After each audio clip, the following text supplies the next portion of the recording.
Audio checks? Mic check, mic check. I think I see some moving bars over there.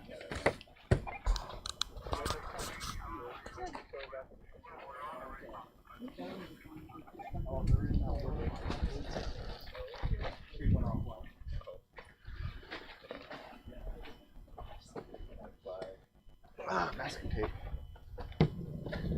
It's so sandy. All right. Well, you know what? Let's just assume that it's live and the audio is working and keep discussing from our conversation. So hopefully some of you have made your way back to the live stream.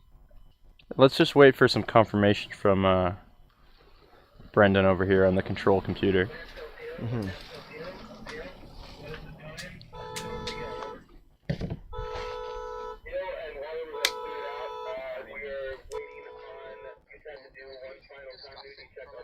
Yeah, it's live.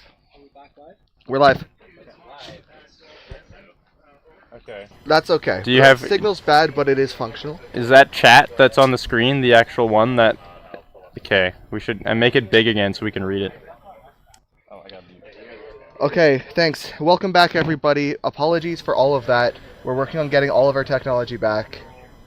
We got EMP'd from. Yeah.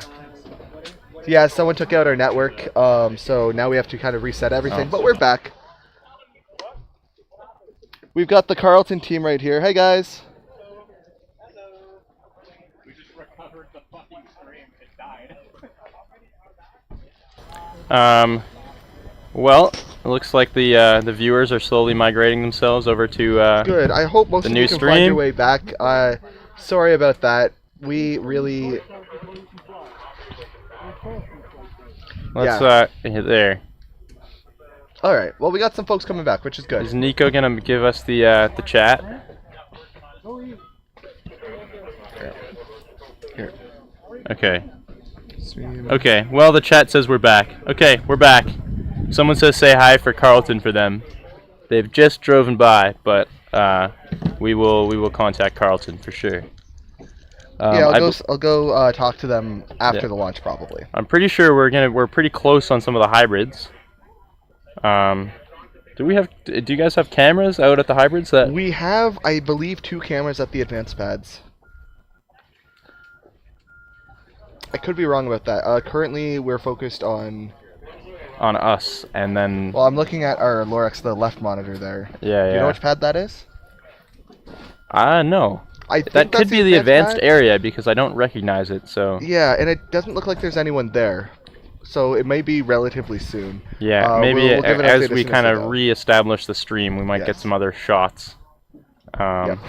So apologies all for we've that. got Carlton and Ontario Tech on the solids pads. Yeah.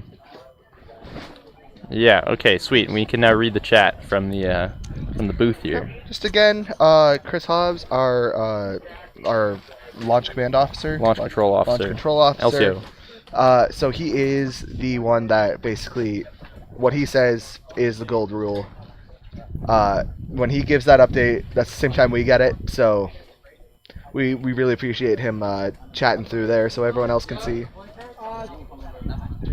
We're going to be launching before they are now. I'm on solid. So we've got some teams out here. Okay. Well, one thing I'm going to do is if launches are going... Yeah, we're gonna need. They're hot, so I'm gonna move. Solid pads are gonna. We just heard from Chris that the solid pads are gonna launch actually before the hybrid ones. So, well, we were saying for a bit that McGill was the next rocket that was gonna go. It now appears that Carlton or Ontario Tech will be the next rocket to fly. So Aaron will get some camera. Towards a better vantage point for you guys. So yeah. Just trying to get the camera out here so the rest of you keep smashing the like button, because we got a new stream now, so you all have to like it again. So everybody watching the stream, take 5 seconds to remove yourself from full screen and press the like button.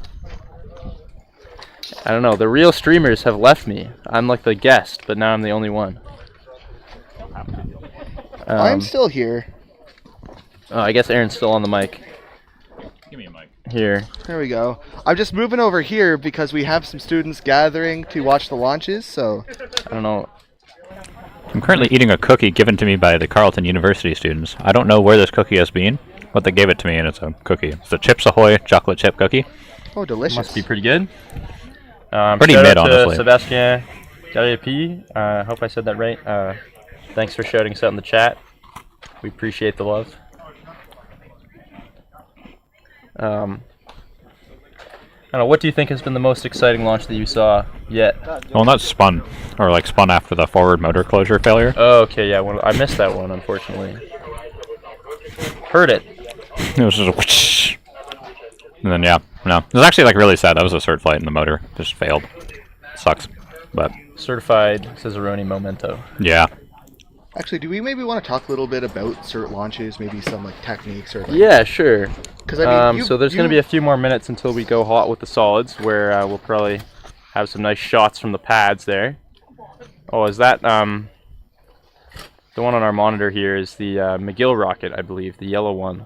So that one will be coming up in a bit after these couple solids. But yeah, so cert launches. I don't know if you guys can see on our screen anymore. Nah, Our the booth. camera's been moved. But you might have seen some earlier, some smaller rockets, and so high-power rocketry is more than just these big student competitions. In fact, it's quite an established hobby for many people of all ages to participate in. High-power rocketry starts at H-class motors, and motors double essentially in strength or power with every letter. So little ones you might have launched in the park as a kid might have been maybe an A motor, maybe up to a C or a D motor. A high power begins at H, and that's level 1. And then the levels go up to level 2 and level 3. And the Canadian system actually has level 4, and that is all the way up at M-class motors. But in order to get certified for any motor, you essentially just have to fly a rocket at a launch. That is, organized by the necessary organizations. It's a bit of a tongue twister there. And then if you successfully fly a rocket with a perfect, no damage on the recovery with a certain motor class, whether that be level 1, 2, 3, or in Canada also 4, then you now have the certifications to use motors in that level. So I myself am certified to Tripoli Level 2, which is equivalent to the Canadian Association of Rocketry's Level 3. So that lets me, purchase and fly any motor up to L class. So hopefully next year I'll be getting my Tripoli Level 3, probably next spring. That will let me get any motor up to O class, and that involves flying an M class motor for certification. But obviously an M class motor is pretty serious business. And it, anyways, yeah, M-class motor costs a lot of money that I don't have right now. Yeah. So, anyways, shout out to Cyril Manny in the chat. No idea who that guy is, but who knows? Maybe he seems like he has some sort of affiliation to McGill.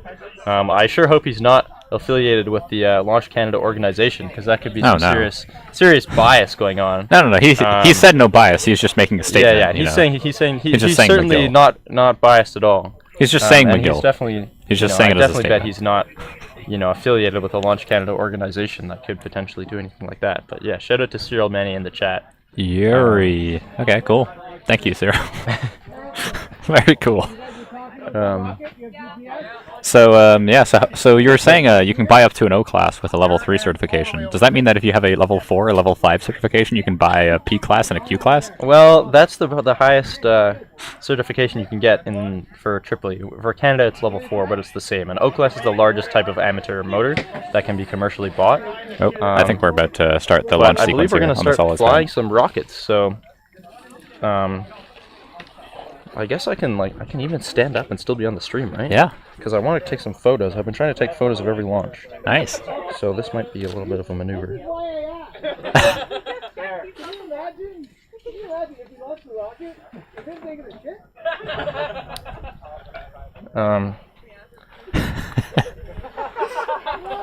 Oh man. Oh my God, Antoine. I guess one of the Marco Carlton Lalonde team says you're crazy. I don't know who he's referring to, but All of whoever us. he's referring to, he is correct. We're all crazy. Yeah, one of the Carlton team members seems to be lagging behind everyone else. Almost started the launch sequence without him being there. That would have sucked. Antoine, you should not be slow next time, I guess, is what the team is trying to tell him. Let's get the focus for this camera. McTriple to the moon, says Alexander Jane. I don't know if it'll go that far, but, you know, it can try its hardest. So Marco Lalonde was saying Cyril is crazy. Okay. I don't know. Cyril's a pretty normal guy. So, do we want to maybe talk about the 2 rockets that are about to go up? We have OTEC and Carlton's rocket. Yeah. Do we have like flight cards or any information on those? Chris does, flight but cards. I mean, I can go take pictures of them and we'll see. Yeah, maybe. Why don't you do that? Grab a picture of each flight card and we can do some announcing. Yeah. Looks like Ontario Tech has good telemetry for theirs, and Carlton, I believe, also has good telemetry. Would anyone so like these to two run over here and should give us be info about your rocket, good. or any of you guys want to come here and... No? Brendan's grabbing the flight Brendan's grabbing cards, the so flight we cards, should never we should mind. be good. Okay. They should be, you know, they don't have to dealing with us Yeah, that's right before that's their for the best. moments Right of before glory. their launch, that's not what they want to deal with.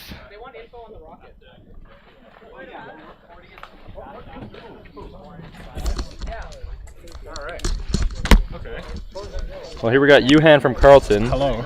Let's make sure his mic on. Yes, his mic is on. Okay. All right. Hi there. What do you have to say about your rocket? Give us like 30 seconds because you might just fly. 30 seconds. You know, ship of super Theseus. sad. If you replace every single Oh, part right. on a ship over the course of many years, this is still the same ship. This is the rocket Theseus. It's his 3rd flight. First flew in 2022 in Spaceport. Flew again last year in Launch Canada, and we're about to send it for a 3rd time. It's great. You got a projected altitude? Projected altitude of 20,178 feet. that is pretty high. For not the flight card. 21,000. That ain't. That's OTEC's flight card. Oh, never mind. That's Ontario's flight card. That's not Carlton's. Where's the other one? Do you take pictures of both? Or do you only take pictures Well- of one? Anyways, Here we go. Would you like to stay on the commentary, or would you like to join your team? I would like to join my team. That's All nice right, as you go this- on ahead. Thank you very much. I can ruin the live stream experience. The live stream experience. See, this is an exciting launch for... Is Chris typed into the stream? Unfortunately not. Okay. Okay, so Carlton is about to go.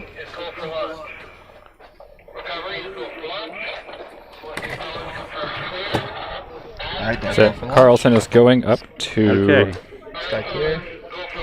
RSO is good. 15,858 feet. Launch. How high? 15,858. Okay, Carlton going to 15,800 feet. Skies are clear. Here we Range go. is clear.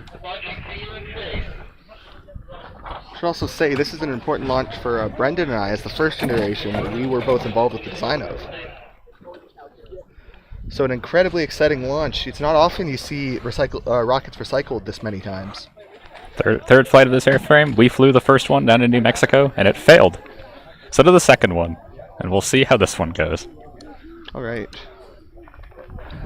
Third So, time's the folks charm, around right? the Carlton's Red rocket shirts. imminently flying to 15,000 feet.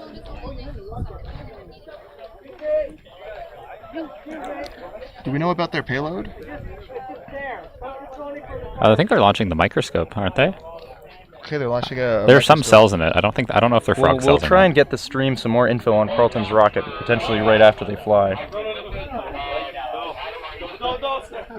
We pray for mid-quarter pounder next year. Yeah, if it comes back in good enough condition. Okay, 5, 4, 3, 2, 1. 1. Slow. Oh, there we go. That's a beautiful motor. That's long. Beautiful, Beautiful. motor. Survive Beautiful green boost. motor. You love a green flame. Yeah, that's nice. Got a tracking charge. Well, seems like we've had a bit of a mix-up, and that actually was Ontario Tech's rocket that was just launched. Was it now? And not Carlton. So we had the order a little bit mixed up there. But you just saw Ontario Tech Space and Rocketry fly their rocket on a beautiful green motor to approximately 20,000 feet. So that was Ontario Tech. So just clarifying that for the stream. We'll get Carlton up shortly. Sorry for any fans of Ontario Tech who might not have been ready for that. We had a If bit you of are a from mix-up. Ontario Tech and you want to go back and watch it, go ahead and rewind the stream there a few seconds.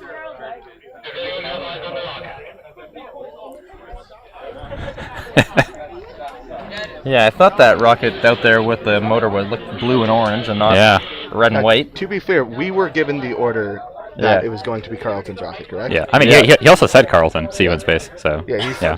So there might have been a mix-up on the pad wiring, or perhaps the LCO just hit the wrong button. I hope not, but I hope not. you never know. Well, it's out of sight. Regardless, let's hope for a successful Well, hopefully it's flight. in sight. Yep. That was a very, very clean boost there by Ontario Tech, though. Long burn, too. It was very nice. Beautiful big green motor.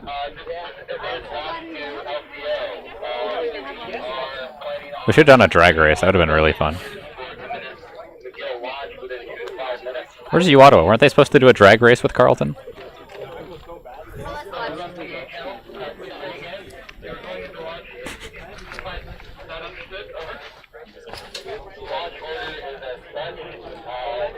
Shout out to the chats. Chat is sending a lot of love to Ontario Tech after that nice launch. Thank you, Alexander, Gigertron 3000, and Yeah, Shilly. we don't have visual yet, but it was a gorgeous ascent. It looks like the team from Ontario there has some radio telemetry for their rocket, which is a good sign.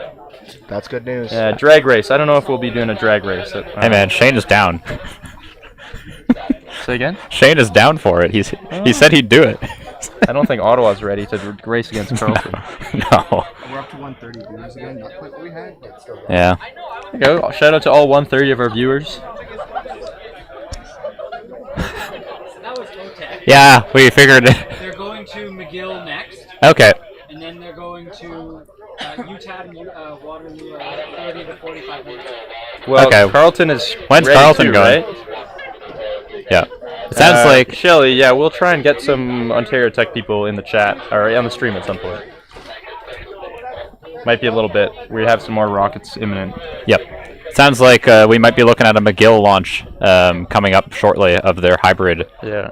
So we might be Although cutting Carlton over. is also on the pad, but with the hybrids, you know, they have a fill time, and as soon as it's ready, they have to go, so they get the priority.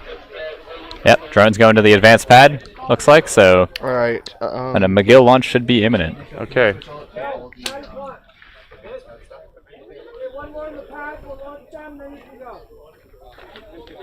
Oh wait. Okay. Hold on. Hold. Never mind. We're waiting for further instructions from the LCO. Yeah. So we might launch Carlton quickly before. Yep. We're waiting on confirmation from Before McGill. the We're LCO. waiting on confirmation to determine if Carlton or McGill is the next rocket. U Ottawa's gonna do a surprise launch out here. Snuck to the pad. No, this is. I doubt they're gonna do that. I really hope they're not gonna do that. I was some of you Ottawa team members were speaking earlier that they believe they're going to launch tomorrow. Okay, cool. So any fans of U Ottawa, smash the like button, and come back tomorrow and smash the like button as well for U Ottawa. Everyone, please subscribe. Subscribe. If you Smash subscribe, the Adam will subscribe not button. fire us. He has promised that if we get to 1,000 subscribers, we might get to come back next year. Yeah, please If subscribe. we get to 1,000 really like this subscribers, job. It's not a job. It's a If we get to volunteer. 1,000 subscribers, Adam might buy us a some beer. beer. If we get to 1,000 subscribers, we're allowed to turn on super chats. is that actually true? Is Yes. that how it works? Yes. That's Ontario Tech. No, I know. Send Carl. Oh, do we know where they are? What's your altitude? What is their altitude? Or do they go longer? Go ahead, Chris. Okay, it sounds like Ontario Tech has just landed. Yep. So they have descended safely on parachute, and I believe the next rocket to launch will now actually be Carlton.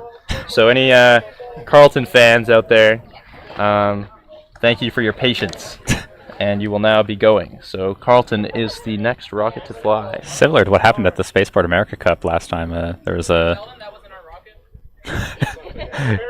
We made it very, very clear that it was not your rocket that just launched. So you might hear some cheers in the background from, I believe, Ontario Tech, who have just found out that their rocket has successfully landed. Congratulations to them. Yeah. Oh, thank Very you, clean Cyril. flight. Cyril Manny says, live stream goats, high quality production. I am to please, it was all me. I've been here since the start, not just, the last 20 minutes. Noah, the Superman live streamer. Bro, have you, during the pandemic, I did some live streams. I got like Really? 10 viewers. Nice. That's more than I ever Pretty got. sick. Well, you made it in the big leagues now. Yeah, look at that. What's your Patreon? Cyril says, what's your Patreon? You transfer it to 103noah@gmail.com. No, just hand your money directly to Adam. Are we allowed to drop Adam's postal or PO box? Yeah.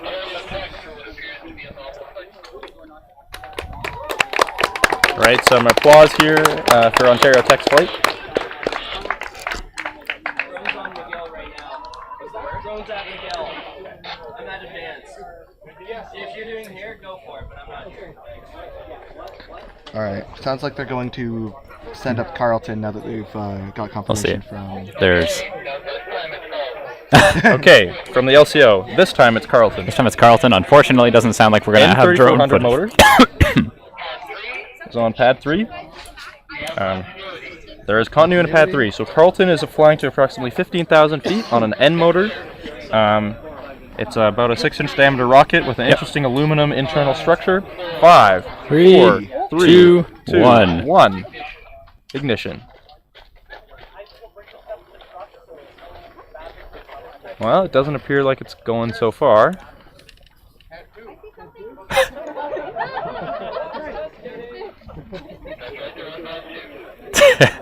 Okay, looks like they're actually on pad 2. Little hiccup in the. 5. There we 4, go. 3, 2, 1. Ignition. There we go. There she goes. Beautiful flight from Carlton. Wonderful, loud. Perfect boost. Tracking it up. Beautiful tracking charge on that motor. That was Waiting for apogee and drogue. Or not drogue, but what was reef the motor shoot on that? deploy. It was extremely bright. It was a Yeah, that was a 6-grain nice XL. White Thunder 6-grain XL N-class motor from Cicerone. And I don't know if you guys got the sound very well in the live stream, but if you didn't, you really missed out. It was a loud one. We're waiting on confirmation of drogue from the team. So we can see the team over there. It looks like they are holding up their featherweight antennas for the GPS and hoping to spot that one coming down on the parachute. We can't quite see it from our live stream booth.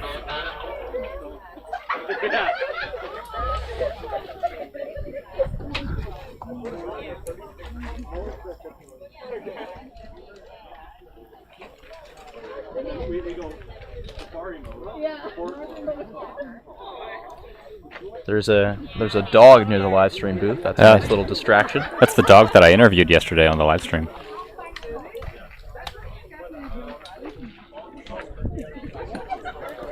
Well, we will wait for some information on Carlton's rocket.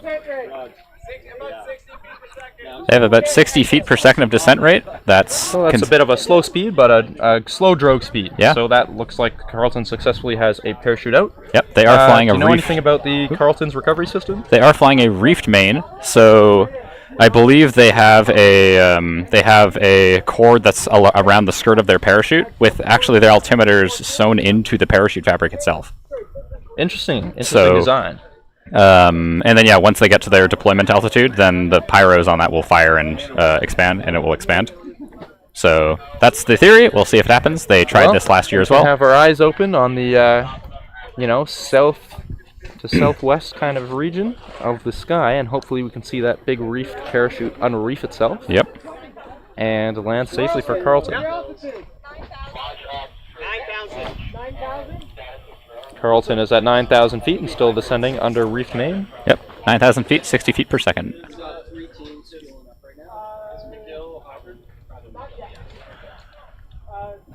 As Carlton continues to descend, we're going to switch some camera feeds over towards the advanced area for McGill, which will likely be the next rocket to launch. First hybrid, I believe, that we're going to be launching. That will be the first hybrid of this year's event, and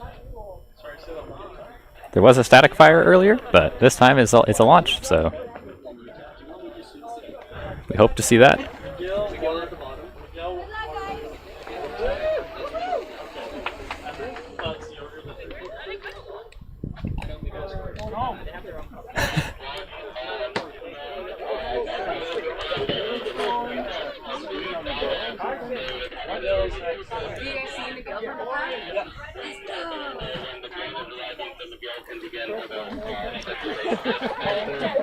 Oh, sweet, thank you.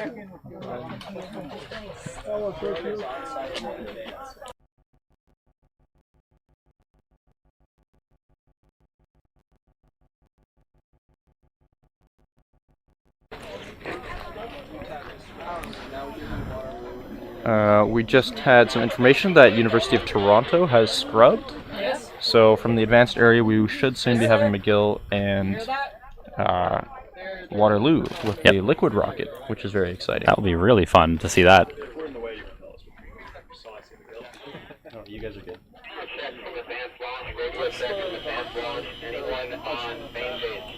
Oh, we have a question in the chat. What the dog doing? The dog is just chilling. What the dog doing? Yeah, the dog near the launch area. The dog is certified chillin'. If you want to know more about the dog, we actually interviewed the dog yesterday. So had some very interesting things to say. I don't know the timestamp, so you'll have to watch all 7.5 hours of that live stream. And if you watch all 7 hours of the live stream, make sure to like it. Yes. And subscribe. Please subscribe. Adam won't fire us if you subscribe.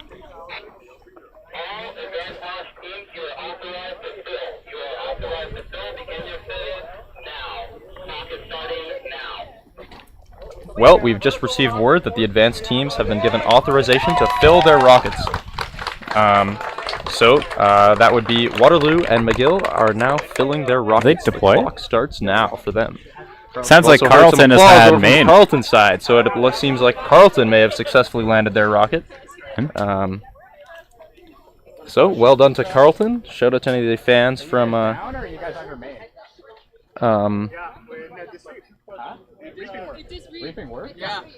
Well, So yeah, we just got word from the Carlton team that the reefing mechanism in their parachute worked. What's your descent rate now, guys? 16 feet per second descending, a little bit slow, but it'll be a nice gentle descent down into the forest here. Congratulations to Carlton on your first ever successful and we can actually see it reef from the parachute. booth. Great job, Brendan. guys. You can see it. It's just about to go below the trees now. Yes, you actually there can is see the it. large parachute. It's just going to go behind the trees. We might have just missed it, but with a camera for you guys. But it's seconds away from landing. Congratulations, Carlton. Well done to Congratulations, Carlton. Ontario Tech. And Ontario Tech, the last 2 launches that we just had. 2 beautiful launches, and it sounds like they're all going to go home now and finish their cert rockets. It appears that the filling might be done for McGill, or at least underway. So McGill should be going imminently. Yes. Okay, Gabriel, if you sit down, that's good so I can see. Am I blocking you too? No, you're good. Nico, can you go split screen, Lorex on one side, drone on the other?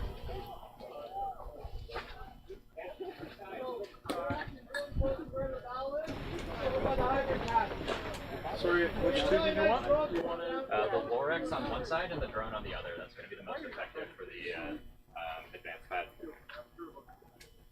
They don't need to see us. We're not doing tracking?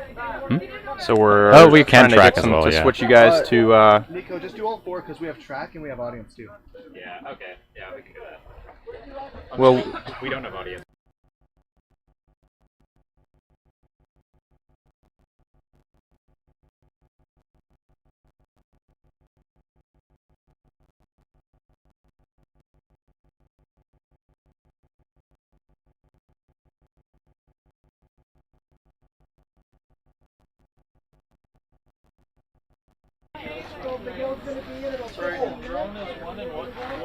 Like whatever we're seeing on this other.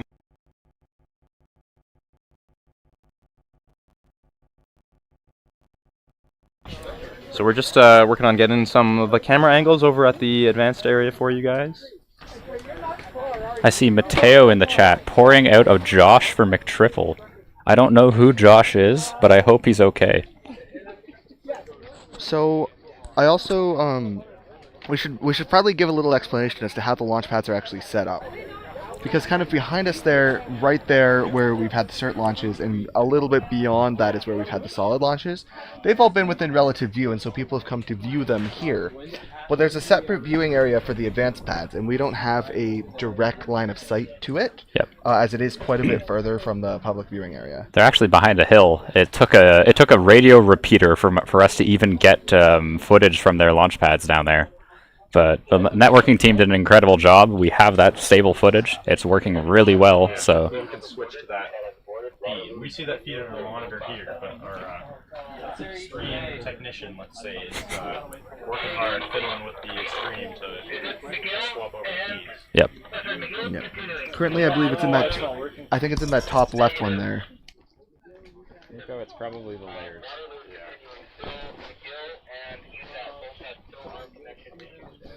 We just sent in reinforcements to assist with the stream techs.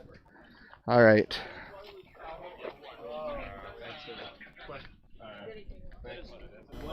Thanks to the comments rolling in the chat, congratulating Carlton and rooting for McGill.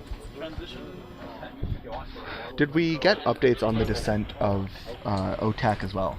Yeah, they had a successful They had a landing as successful well. landing So as well. Carlton and Great. Ontario Tech both had a nice successful landing. That's fantastic. This is. The success rate has been really good. Close Almost to a record. UTAT and break McGill here. have almost scrubbed, every single one supposedly. has good.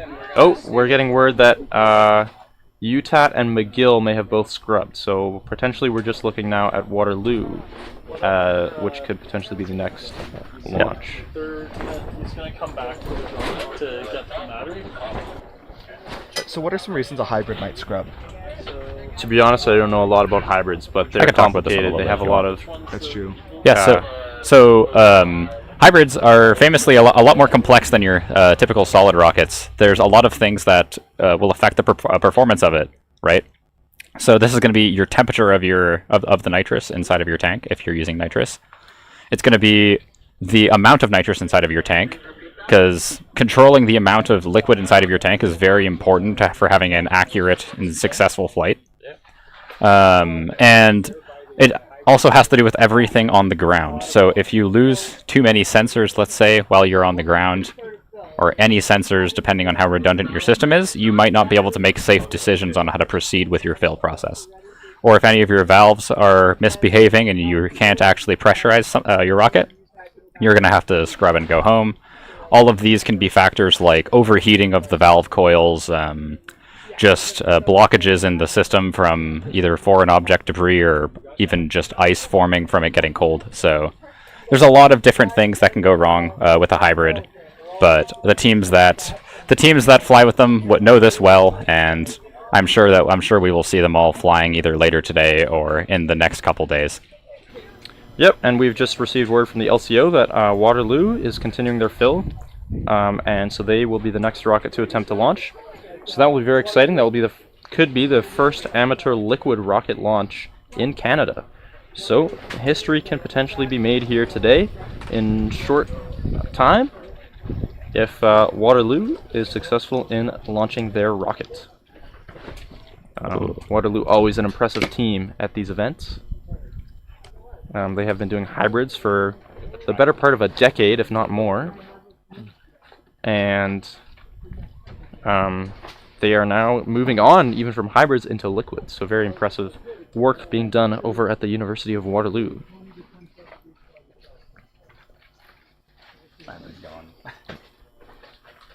No tracking. I can go up and track. It's the rails down.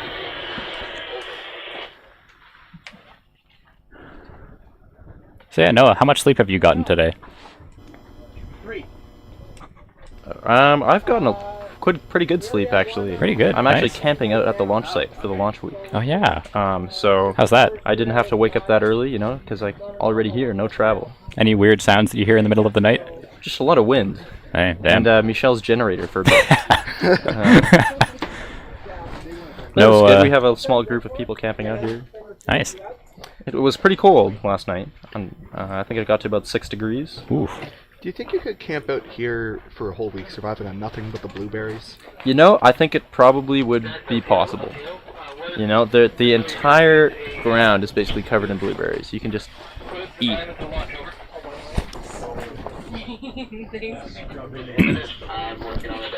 Yeah, Cyril in the chat there, scrubbing is just delayed gratification. It's so true.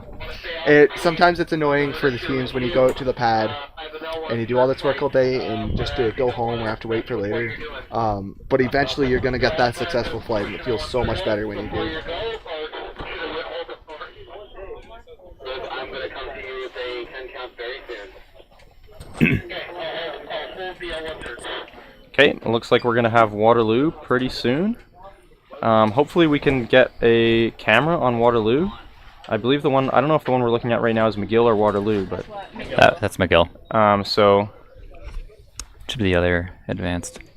Waterloo's rocket, I can't remember what color it is. We'll try and get you guys a feed of Waterloo's rocket if we can. Now these are remote cameras, so we're a little bit limited. Hopefully we can find an angle.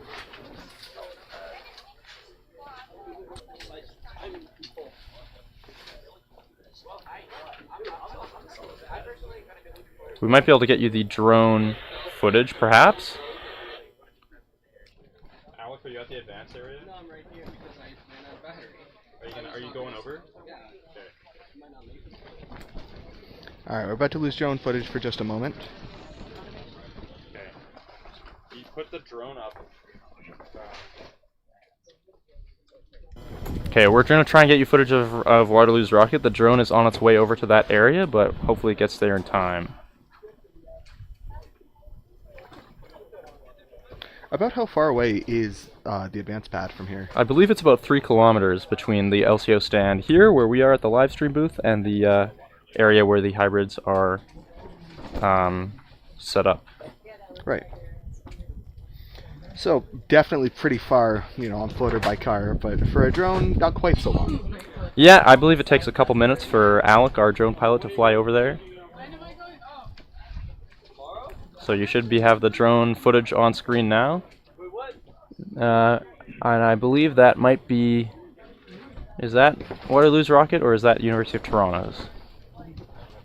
It's hard to tell. Luca Scavone in the chat seems to know what Waterloo's rocket looks like, so maybe he can tell us if the one on screen on the right there is actually Waterloo's or not.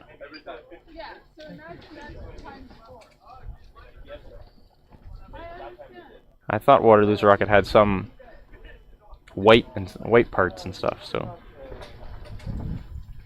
we'll see.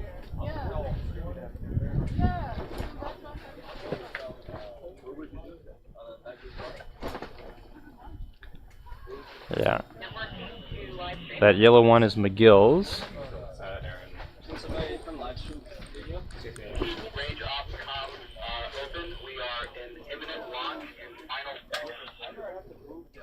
Waterloo is going to be imminently launching. Okay. So yeah, let's try and get the camera angle on that that white and blue one that was in the background there, a little bit further on this shot by the trailer. Awesome. So this should be the Waterloo's liquid rocket that you should be able to see on the right side of your screen right now, and hopefully on the left side of your screen we should get the drone view depending on when the drone is arriving. But apparently the count is imminent, so stay tuned for the liquid launch.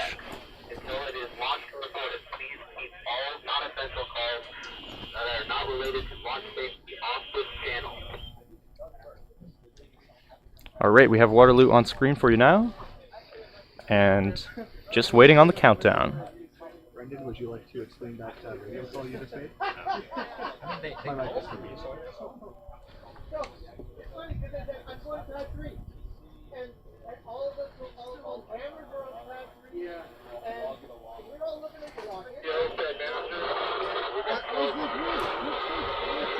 just trying to listen into some of the radio communications that are going on right now, and we will keep you guys in the viewing updated.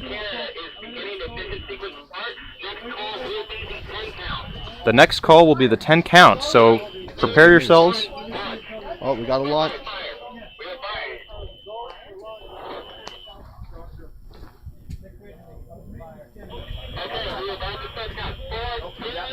Four, 3, 2, 1, launch. We see fire from the rocket, There it and it's goes. off. You ain't seen that. There it We're all goes. looking. Oh, we can hear it from You can hear it. from the tent here. We cannot see anything. Heard a little bit of a That sounded buzz like at the a couple shutdown of the second engine, burn at least. But of course, the liquid engines leave almost no smoke trail, so it's very hard for us to see. Yeah. But Waterloo has successfully gotten into the air, so now we await more information for you guys on their rest of their ascent and descent, and hopefully successful recovery. That was But it appears that history has been made. Yeah, that was the first amateur liquid rocket in the country to have been launched ever, as far as we know and as far as anyone here knows. So congratulations to the University of Waterloo. Rocket has reached apogee.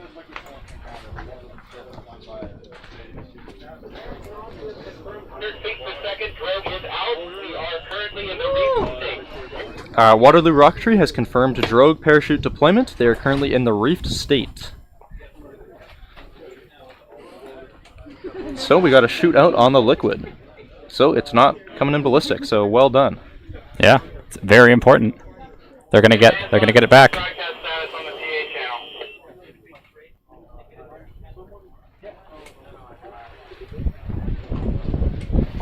Chris, our LCO, confirming the apogee and drogue deployment.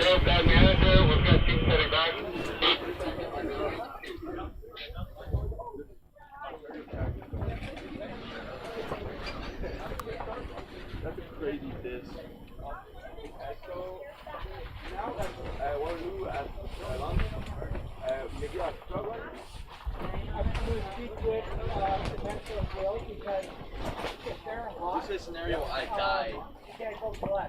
Okay, 3, 2, 1. We're just waiting for more information on that Waterloo rocket, but it should be coming into land in the next couple of minutes.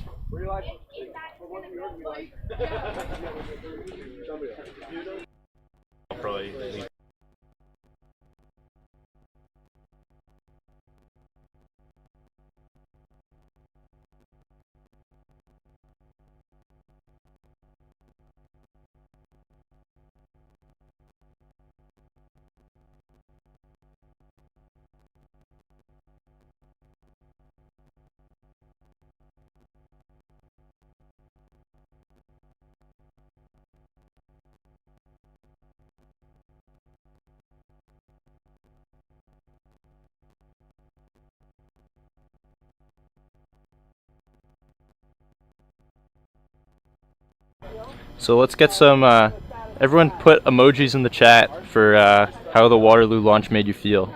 Everyone send emojis in the chat. And smash the like button for Waterloo. Please subscribe or else we'll get fired. Subscribe for Waterloo, guys. Subscribe all for the fans of Waterloo in the chat. Everyone subscribe so that Waterloo can successfully recover their rocket. Yeah, the more subscribers we get, the more water bottles we let them take on recovery. This is not true. If we don't reach 1,000 subscribers, they have to go without any water bottles. We don't want to be live.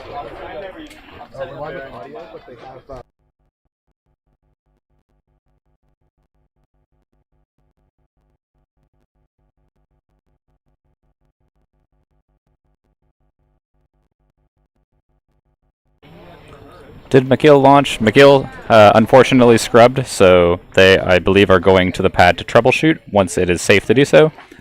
And we'll either see them recycle for a launch today or sometime tomorrow or the next day.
Did Waterloo launch already? Yes, Waterloo did launch.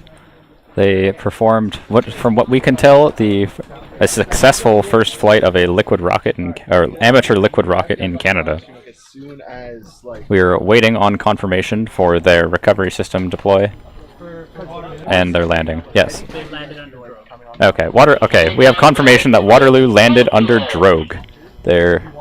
So landed a bit fast. They'll get the rocket back, and we'll see.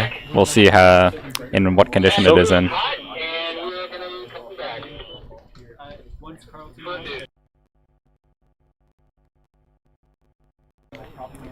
Any idea how long I can go back and watch it? I don't know the exact timestamp, but if you go back 10 to 15 minutes, you're definitely going to see it, but some people in the chat can probably get the exact number for you. Alright, well, live stream folks, I'm going to be heading out from the live stream for now. So this is going to be Noah signing off after that nice flurry of launches from Carlton, Ontario Tech, and Waterloo. But I'll hand it back over to the main men of the live stream, Brendan and Aaron, and Simon. Yeah, thanks. But I might return, so this is Noah signing off. Thanks for being on here, Noah. We enjoyed it. Yeah, fantastic fellow Ontario University graduate to help us commentate on those 3 fantastic Ontario University launches. So Simon, you were So let's get that panel camera set back up so we can go back into. Sorry, you were saying, Brendan? So Simon, you were up at the tracking stand for all of those. How was the view from up there? Well, as far as Waterloo is concerned, I saw nothing because none of us saw anything. Yep.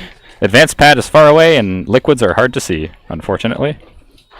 I think you guys got a decent shot of the takeoff, at least on the drone and on the pad cam, but yeah, it looked like a whole lot of nothing from my perspective. Hopefully the team at the advanced pad there got a pretty good view of it. It is also further proof that just because you can build a liquid rocket motor, like, oh. We are evacuating the pad, and we have one to launch, launching in approximately 5 minutes. Oh, okay, we've got a cert launch. So, Okay, cert launch in a little bit. the old amateur rocketry adage of, oh, thank you. It was on the head of the chief. Oh, I see. I got my microphone cover back.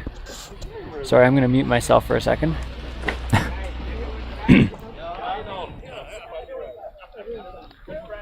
Nice. It has been an exciting day out here at Launch Canada.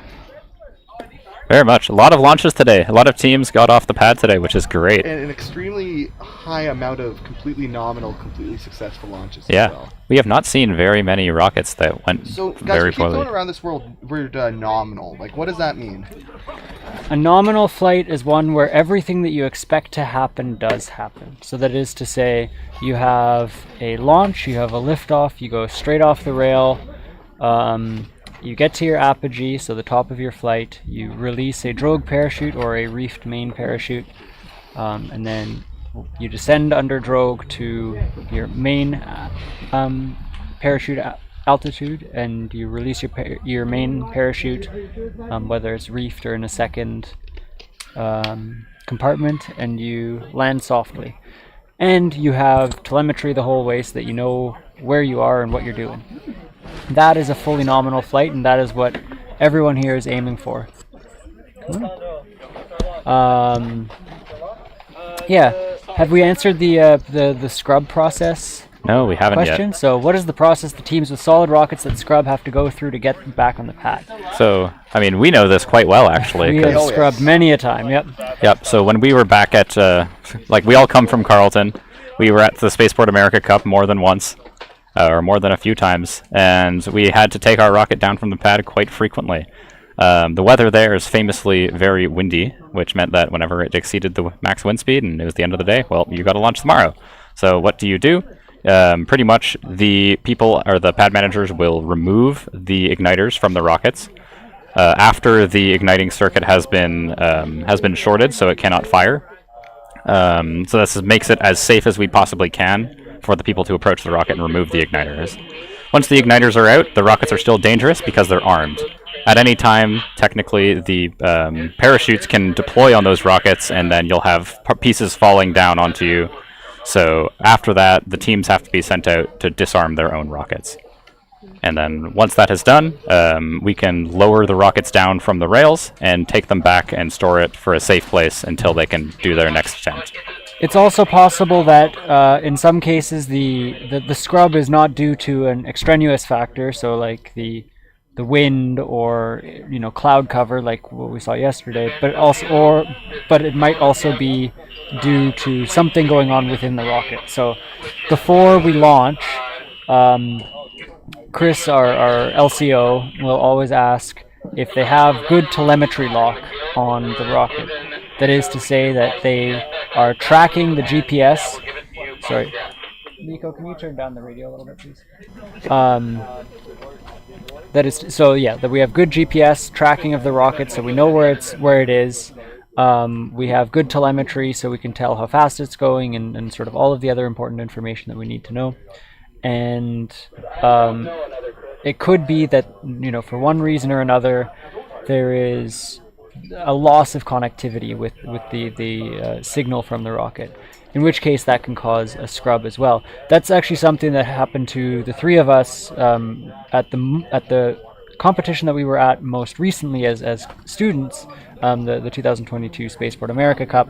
One where Brendan infamously became a human antenna because we were having that much trouble connecting with our rocket. So. Yep. In that case, though, we didn't have to fully scrub. We just pretty much delayed our launch because we were actually launching out of the two-stage pad at Spaceport that year, which gave us a little bit more flexibility because the two-stage pad only had us and another team, and so long as that other team wasn't ready, we could do whatever we wanted to get our rocket ready, which was very fortunate for us at the time. That let us send a team down to the pad to reconnect our GPS unit that had apparently become disconnected between it and the receiver, or it and the transmitter.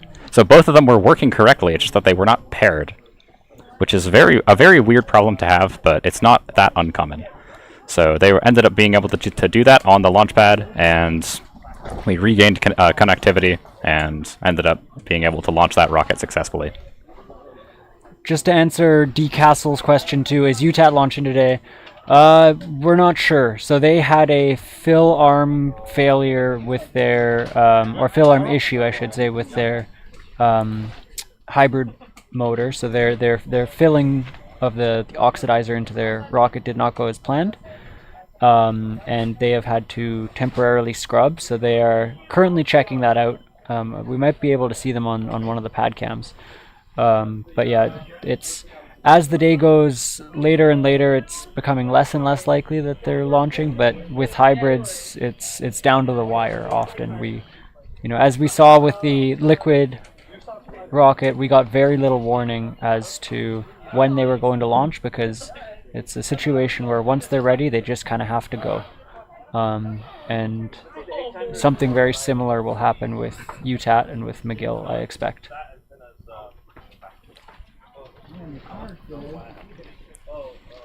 Yeah, there are other reasons you might scrub, for hardware reasons too. Maybe the range safety officer becomes aware of some issue on the rocket between the time of it being set up and later. That's not very common, but that's another reason to call a scrub. Another reason you may not establish a connection is maybe the avionics batteries die. That often happens if you've been left. It doesn't often happen, but it does sometimes happen if you've waited on the pad and you're waiting for other teams to launch for hours on end. It isn't so much a problem here at Launch Canada because we don't have that many teams launching, but other competitions have had that issue where you'll be waiting up at the pad for upwards of 4 to 6 hours, and in that time all of your batteries have to be on, your avionics need to be armed, so the entire time you're drying, and then you'll lose connection and you need to scrub in order to charge all the batteries.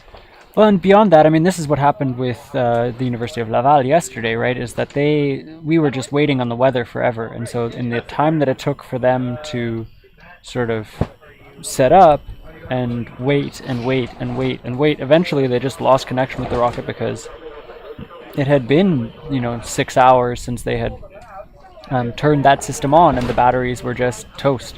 And that's, an entirely reasonable thing. We can't expect rockets to have infinite battery life. Certainly, batteries are not the lightest things in the world, and as a general rule, rockets tend to go for the lighter versions of things, if at all possible.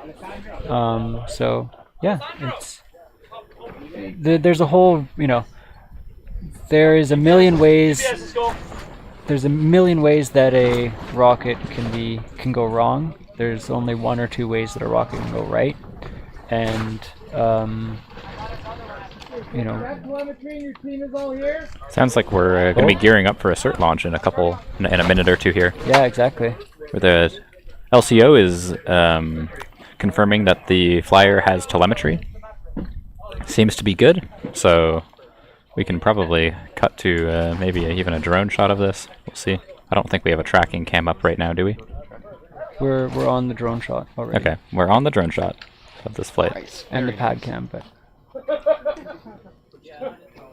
it's a certification launch.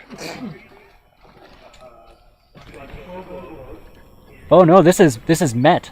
This is Met? Is it Met or Mars?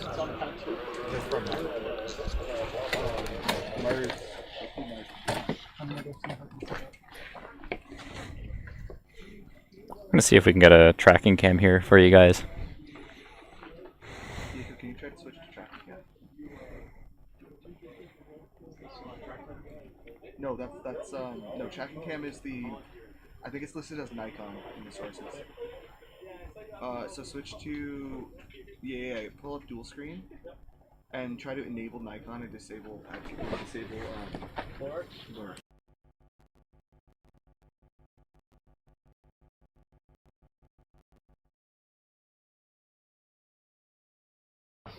Alright, so we should have a drone shot and a tracking camera available for you for another certification flight, again from Mars, the Toronto Metropolitan Rocketry Club.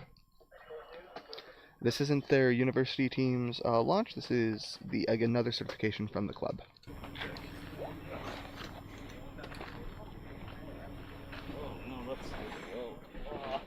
That's a little much.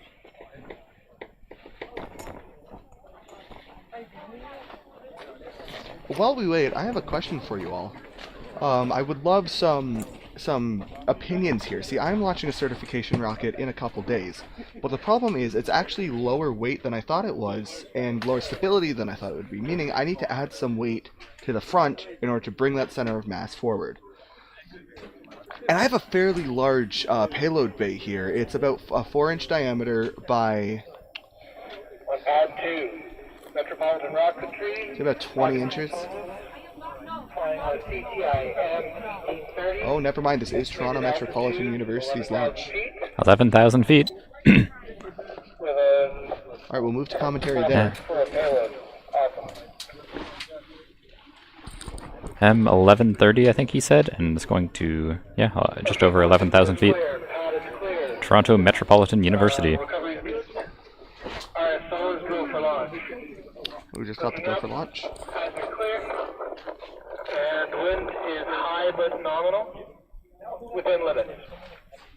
Wind is high but nominal within limits, says Chris Hobbs. Our LCO. Armed. Continuity on pad 2. Alright, we have continuity. Team confirmed to go for launch and have telemetry. It's going to be Toronto Metropolitan coming up here.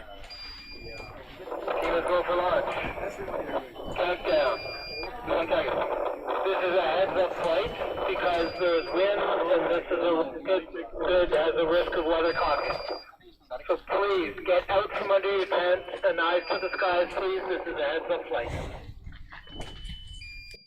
That means you go. Okay, all stations go for launch. Countdown. Here, go for launch. 4, 3, 2, 1. There she goes. Beautiful straight flight there from Met. Toronto Metropolitan University. It's coasting up to Apogee there. Still have eyes on it.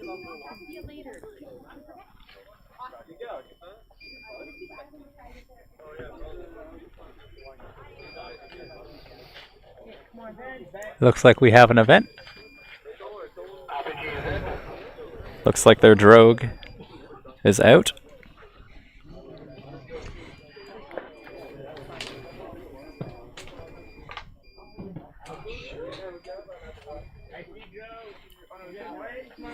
There's visual confirmation of drogue from the LCO.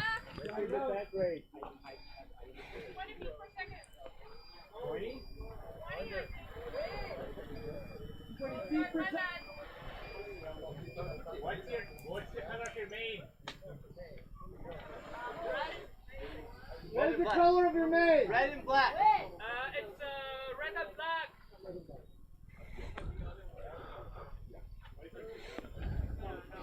They're sending at 20 feet per second. They said 20? Yeah, 20-ish feet per second. That's a very slow descent. It is a very slow descent. It doesn't look like they're using a featherweight tracker, though, so it very well could be in meters per second, which would be in about what you're expecting for a drogue, but We we'll also see. have visual confirmation. 100 meters. Getting signal. It's moving that way towards the road. It's over there somewhere. Alright, we have visual confirmation on the orange chute, correct? Not yet. Their drogue is an orange chute, and we have visual confirmation on that. Still tracking us up. We came back with the full bestie, and the only airplane damage was DLAM on places where there was like really big DLAM because the tip was unsaturated in that section, but there was nothing. I did a full damage.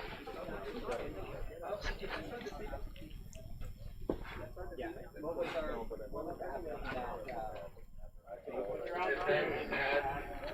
There may be an incoming rocket under drone.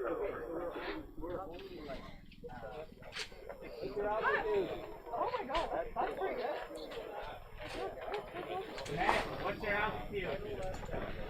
With a current altitude? But I mean, unknown. Alright, seems they lost telemetry. Telemetry from one of their antennas. It looks like they might have a student antenna and a commercial antenna.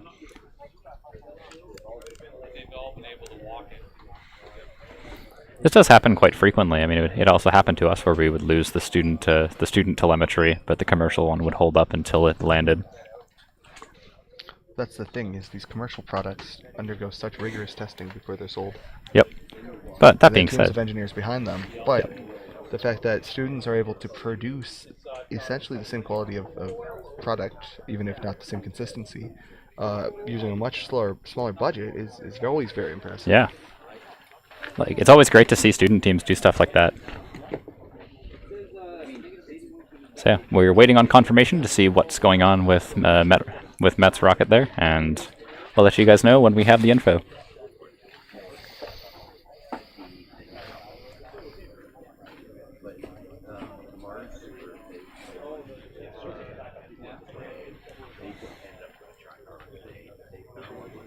well, I thought my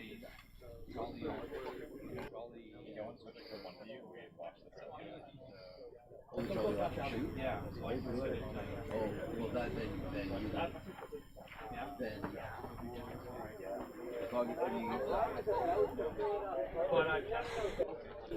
So Aaron, do you have any experiences with student developed telemetry? I do have quite a bit of experience. Unfortunately, some of my experience is, well, it was off nominal, we'll say that. So oftentimes there are a number of radio frequencies you can use to communicate. Oftentimes they use the ham bands, the ham frequencies, and such was the case with our team. What's a ham frequency? Well, the ham bands are essentially bands that are regulated by organizations under Transport Canada. specifically for amateur radio communication use.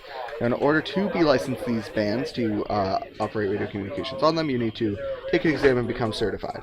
And so many people who operate these, on student teams do become ham certified, and such was the case with our avionics lead, who was operating student-made telemetry. Now, there are a lot of considerations every time you design something. Just because you're designing an electronics board doesn't mean you shouldn't also be considering the mechanical implications of your design. As we have a saying a lot of the times, systems always fail at the interfaces.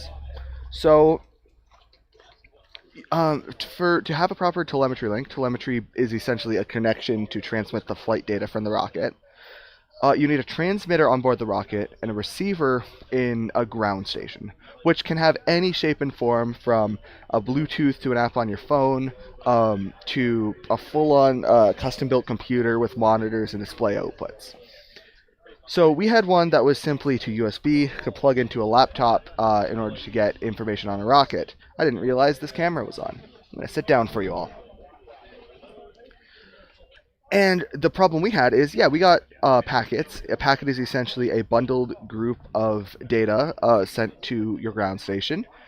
And when it receives a certain amount of packets at a certain frequency, sending more packets takes more power, and so on. And we were getting packets, which basically means we have an established link connection.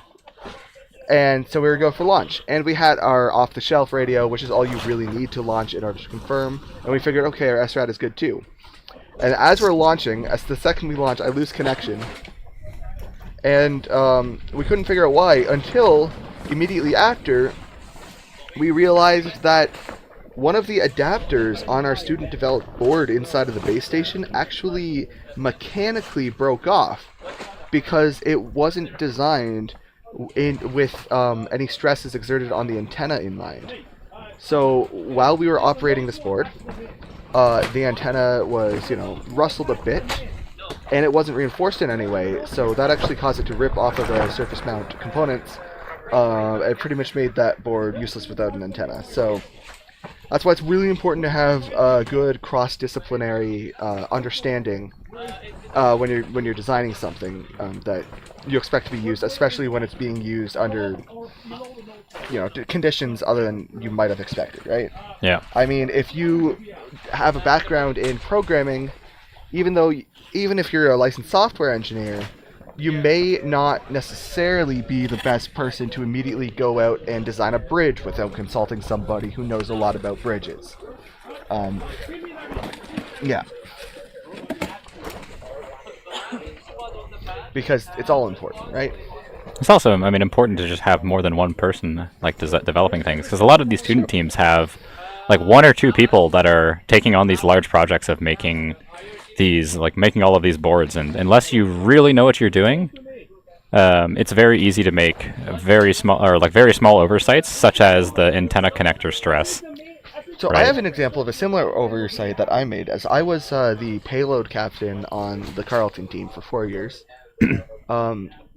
And in, I think it was my last year on the team, we were designing a student research and developed surface-mounted power distribution board. And it was great. It's great to move to surface-mounted custom boards because they're so light, they're so compact, you can fit them all in the tiny space that is your payload. And it looked great, and we looked through it and thought, okay, this should work. All the components seem to be hooked up correctly. We use some of the best practices, not all of them, as this was one of my earlier boards. Until we got it, we soldered it up, we tested, and at first everything looked okay. And then all of our voltages were reading incredibly wrong. And I looked at the board, and one of the chips had moved, and I realized that what had happened was there was a small short that was creating so much, that was going through an area of high resistance, that was generating heat. And it was generating so much heat that wasn't being radiated away, that the chip, and this was like an $18 component, like a little tiny 2x2 millimeter thing that cost about $18. The solder holding it in had actually melted, and the chip had moved like had moved and come off and essentially bricked the whole board. So when you're looking at things, it's really important to talk to people with experience, or fail enough times that you learn yourself. Those are pretty much the only ways you can learn, right? Yep. You know, humans are remarkable for the ability to learn from the mistakes of others, right? I think that was a Douglas Adams thing. Douglas Adams in The Hitchhiker's Guide, and it's really true.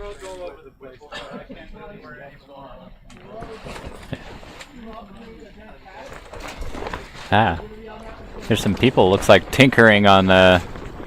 What's that? McGill's rocket? Is that on the stream? Oh yeah, it is. Yeah, so we got some people tinkering on McGill's rocket there at the launch pad. Maybe they'll be going for a recycle soon. Maybe not. We'll see. It's up to them, though. We'll give you updates as soon as we have them. Yep. So I do want to ask again, though, because I was talking a second ago before TNU launched, I have my certification rocket that needs to have some ballast in the front, and we have a nose cone here, or a whole payload bay of this section, which is a 4-inch diameter tube with length of, I mean, it goes from here to there, so that's 2.5 feet. Yeah, about. Give or take 30 inches. Maybe not 2.5. Inches. It's like 2 feet. Well, here to... Oh, from down there, yeah. Yeah. So oh, give or take... coupler. And I'm thinking we need to have maybe 0.5 kilogram of mass added in here. So I'm trying to wonder what sorts of things I could throw into that payload bay to really ballast this rocket properly. I've thought about, filling a bag with some of the sand on the ground. Someone suggested I get a rock at the launch site to put in it. I thought that was really funny. I don't want to risk that because I can't simulate it ahead of time because I don't know what the rock's going to be. It'd be really funny if you just deployed the rock, because then it would make your rocket lighter for its descent. Deploy the rock? No, we do not deploy anything from high altitudes without a chute. Who says the rock doesn't need a parachute? Oh, I see. So you suggest we deploy the rock with a parachute? Yes. Well, it also needs to successfully recover it, so it would also need a GPS. Yeah. Okay, so we'll attach a GPS and a parachute to the rock.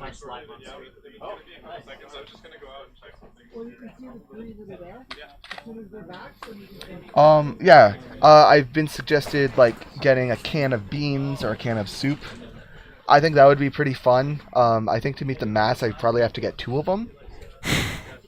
I think you can put anything in there, but whether you can safely secure it's a different question, right? That's true, but I think in the payload bay, it's just a matter of putting enough duct tape to fill all the vacant space. Yeah. Hold it in with friction. Mm-hmm. What else could you put in there? I could test fly some avionics. You could actually, yeah. Yeah. You could just take my AF bay and put it in there. I could collect enough blueberries to fill it up and just flight-proof some blueberries. You could sell those for more money, Yeah, blueberries that went to 300 meters in the air. Yeah. Yeah. They're space blueberries. Space blueberries. It's like the space tomato. Coffee? Oh, space tomatoes. The space tomatoes. They flew to the ISS and on the shuttle. Mm-hmm. So the kids could grow the tomato plant from space. Yeah, I remember that. Tomatoes. Was that tomato sphere or was that a different thing? I don't know. I don't remember what it was called. Yeah, there's all of that stuff. I mean, I think it'd be really funny if you launched some blueberries. Launch some blueberries. We've spent a lot of time having dumb conversations about what to do with rockets, right? Oh, you know what? You should just fill this with a bunch of snacks for when you're on recovery. That's smart. So then you spend. I find the rocket, you can and it's eat a little treat. You can eat all of your snacks and drink all your water, and then you find it and you open it up, and then you can take all the snacks out and eat and drink that on the way back. That's a great idea. A little water bottle in there too. I'll freeze it first so I don't get the slosh. Yep. And hopefully it'll stay frozen for the launch and melted by the time I recover. Yeah. Which is actually, not that unreasonable. Yeah. I see we have one of the team leads from Carlton University here. Hi there. Joining us one of the team leads, former team leads, sorry. Who do we have here? Hi, I'm Yuan. It's my last year at Carlton. I just graduated. I've just come say hello to my fellow Carlton alums. This gentleman here, Aaron, he made a bet with us a couple days ago that we have a fully nominal flight. I forgot about this. If this gentleman totally here forgot has about a this. fully nominal flight, he will take a shower in the very questionable basement shower of our Airbnb. This is a really powerful thing you're doing here to him. You're coming on live stream in front of viewers right now. 100 or whatever people. So, Aaron, you got to hold up your side I have of the to bet. hold up to this bet now. Indeed. This is true. I'll stay true to my word. When we visit you guys, we'll do it. Sure. Best of luck on your L1 or L2, sir. Yeah. How's your recovery team going? Yeah, give us updates on your recovery. So was it completely nominal then? Yeah, so we saw around 60 feet per second descent rate all the way down to around 1,600 feet AGL. Nice. The system from ground level, so... Oh, okay. Above ground level. Above ground level, so... yeah, so one of our altimeter reads from pressure from sea levels, but most of them reads from ground level. Is designed to, so how a reef parachute works is that the diameter of the bottom of the parachute, you can vary it. In our case, it will be closed until at 1,500 feet above the ground, it will open. So rather than doing a drogue and main, it's just one chute. Last year we attempted the reefing. We had a tangle, but this year at around 1,600 feet AGL, we saw the descent rate go from 62-ish feet per second to around 14 to 16. So that's very exciting. What altitude were you expecting that to happen at? Pardon me? What altitude were you expecting the reefing to happen at? So the reefing system, to my understanding, has two components. So one is the student research and development. So essentially, the reefing electronics comes in two parts: a transmitter and a receiver. The transmitter is mounted on the bottom of the bulkhead. So that takes the data from the Easy Minis in the bottom of the bulkhead. That's also responsible for deploying the Raptor CO2 canister charges. It feeds that data to the transmitter, and then there are receivers along the skirt of the parachute. Those receivers, there's two of them. They're redundant. In addition, each receiver also has an Easy Mini. So if the receiver kind of craps itself, the Easy Mini takes over. So once we get the rocket back, we'll actually see if it's our system that fire or the redundant Easy Mini that fire. Yeah, I guess, yeah. Is that a triple redundant design then? Would it be triple or would it be? Because it would still be dual for the well, I guess if deployment. Both Easy Minis on the recovery bulkhead failed, then the Picos don't fire, then it will go to the Easy Mini. Yeah, I guess it would be triple. This is a triple redundant recovery system. For McTriple. Where the only part left from the original McNominal is the pitot tube.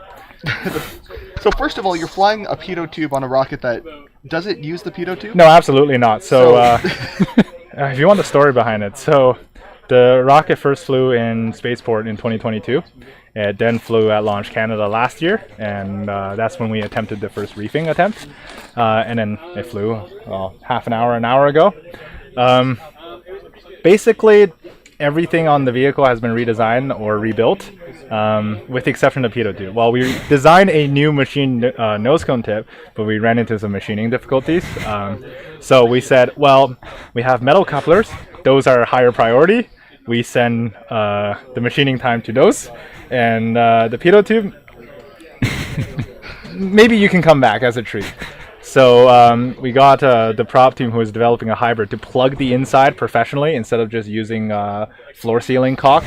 So unfortunately, it's just a decoration, but it is bent, and it does still have the safety approval sticker from last Launch Canada on it.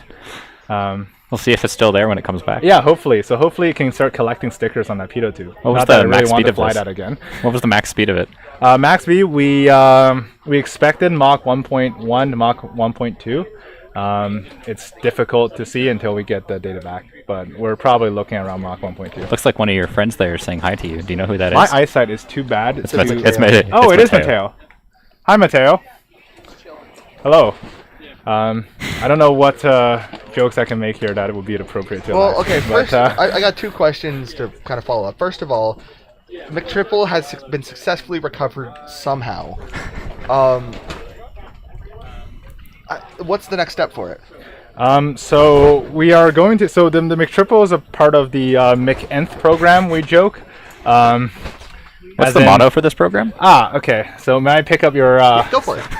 I don't know how well you can zoom into the patch that we have for McTriple. Probably not at all. So you can see that it's the ship of Theseus with a pitot tube as the joke. The Latin on the top reads across as "from stupidity to infinity." It was a stupid idea to refly McNominal into McDouble, and it's probably a dumb idea to fly from McDouble to McTriple again. But we learned a lot. One of the ways we keep up to date with machining aluminum parts and sending stuff into the shop that doesn't make the shop staff either write us emails of "come see me" or "this was a cool and interesting challenge, I never want to see it again." But it's a good exercise for that, but as well, it's a second rocket for people to work on. We're working on a hybrid, and if the hybrid flies, it will not be quadruple. It will fly a Launch Canada. It will be the quarter pounder. Beautiful. Yeah, and hopefully, eventually, maybe the 2-stage can be a Big Mac. I don't know. Not my problem. That's right. You gonna join us here next year as a volunteer? Perhaps. I think the hybrid pad, the hybrid and advanced pad, needs to be spiced up a little. Oh yeah. Yossified. Yeah. We need to diversify, perhaps. Yeah. I just have a question from chat here. Who's Josh? Oh boy, that was. Josh is a. It's not a who, it's an more so a consumable. I see. I see. Looks All like- right, I will let you carry with the cert launch. Well, Okay, thank you for coming here. You are very welcome. Yep. Congratulations on the successful launch. It is truly it is a difficult thing to do a reef parachute, and we're proud of you guys for making it work finally. That's all the recovery team's pride. Yep. Even if it took a couple iterations to get to. One more question. What's with the Allen key on your GoPro? It used to be a 10 peg, now an Allen key. That's how you get the Bring it GoPro. in a bit. This is how we get pad footage for the last 3 competitions. Was that on the rail? Yes. Holy. No, it's right now. Okay, nice. So we'll see. Cool. See you later. Innovation out here at Launch Canada. You'd love to see it. Okay, so we're going to switch over to the tracking camera in just a moment so that you can have a better view of the certification launch. Oop, sorry The there. drone at present is currently on the ground. Oh, can you put So this we on? won't have drone footage, but we will have tracking camera footage. We'll see if Simon can beat my cert launch tracking ability. We can also have ground crew footage if we'd like. Let's leave it. Okay.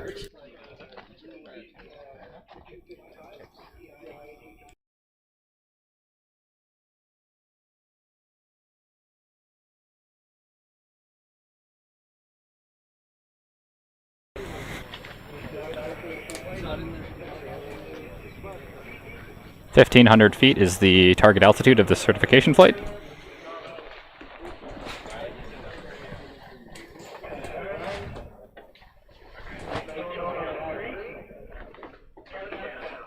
Five, 4, 3, 2, 1, 0. Liftoff. Up it goes.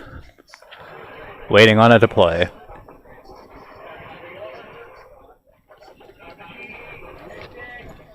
We have a successful deployment. Waiting on that chute to open.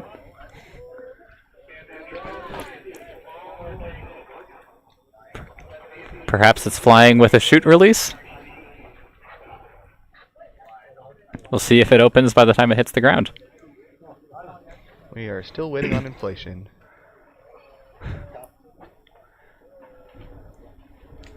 Doesn't look like we're going to get one. Unfortunate. Now, fortunately for that launch, that rocket is still within the cleared range, it looks like, so that's going to be a nice quick recovery. Yeah, it'll be a nice quick recovery. Hopefully the rocket isn't damaged, but I don't think that's going to be a successful cert flight for them. It's unfortunate. It's a small thing, and it's such a tricky thing to get right. We've talked a bit in the past about, the complexities of just something as simple as making sure that your rope doesn't get tangled, that your lines don't get tangled in the chutes.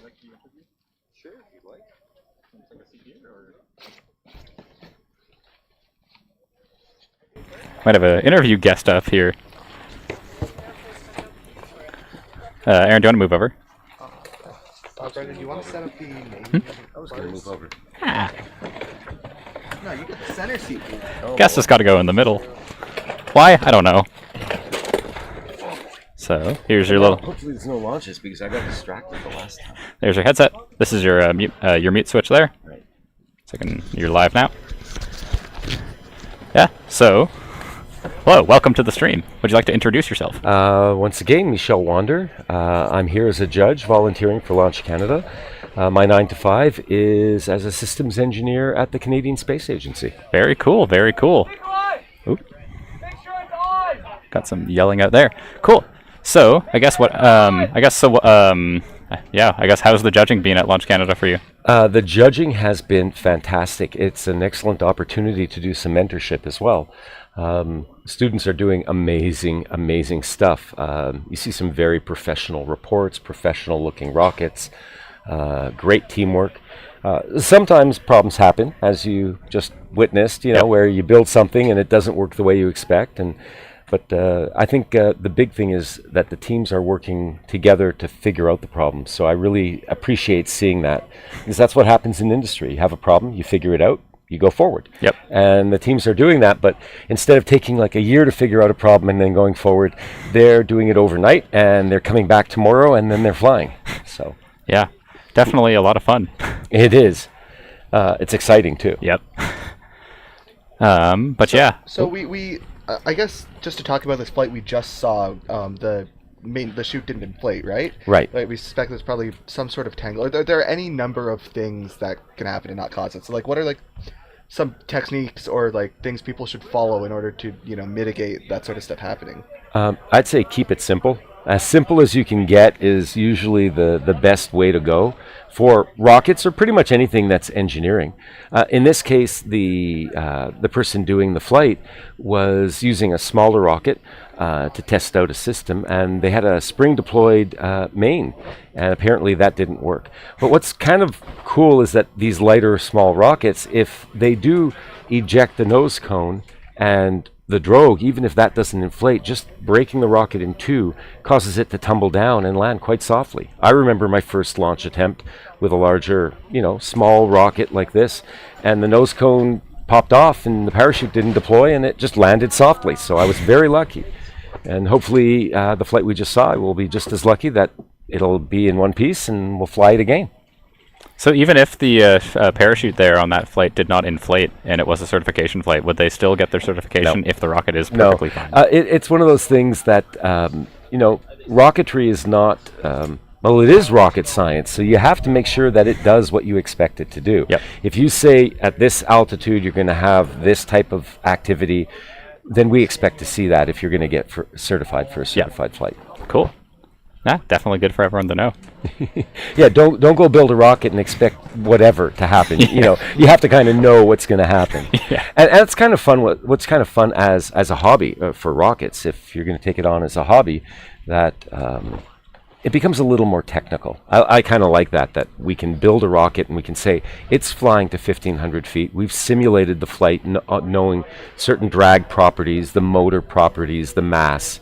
And we can go, okay, it's going to go to 1,500 or 2,000, or in the case of some of the large rockets here, 30,000 feet or higher. I think we have an attempt at 46,000 feet. Yeah, I believe that's U-Ottawa. Yeah. Should be a fun. That should be a fun flight. Minimum diameter rocket? Yep, minimum diameter O3400, or no, N5800. Okay, and for people who aren't rocketry buffs, you can see from this rocket in front of us, here, this one, the motor diameter is that size, so this is not a minimum diameter. Minimum diameter rocket with that motor would be that diameter. So the motor fits in the body tube with no extra space. Yep. And they go like a bat out of hell. They really move.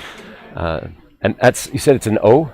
O-size motor? That's an N5800, I believe. N58. Yep, N. Okay. So that's the other thing is motor power is double generally. If an A goes to a B, the power will be doubled. To a C, double the B. To a D, double the C. So an N is double the size of an M. And that's, an M-size motor is the size of this rocket, right? Yep. So that's considerable. So yeah. And so whose rockets are these?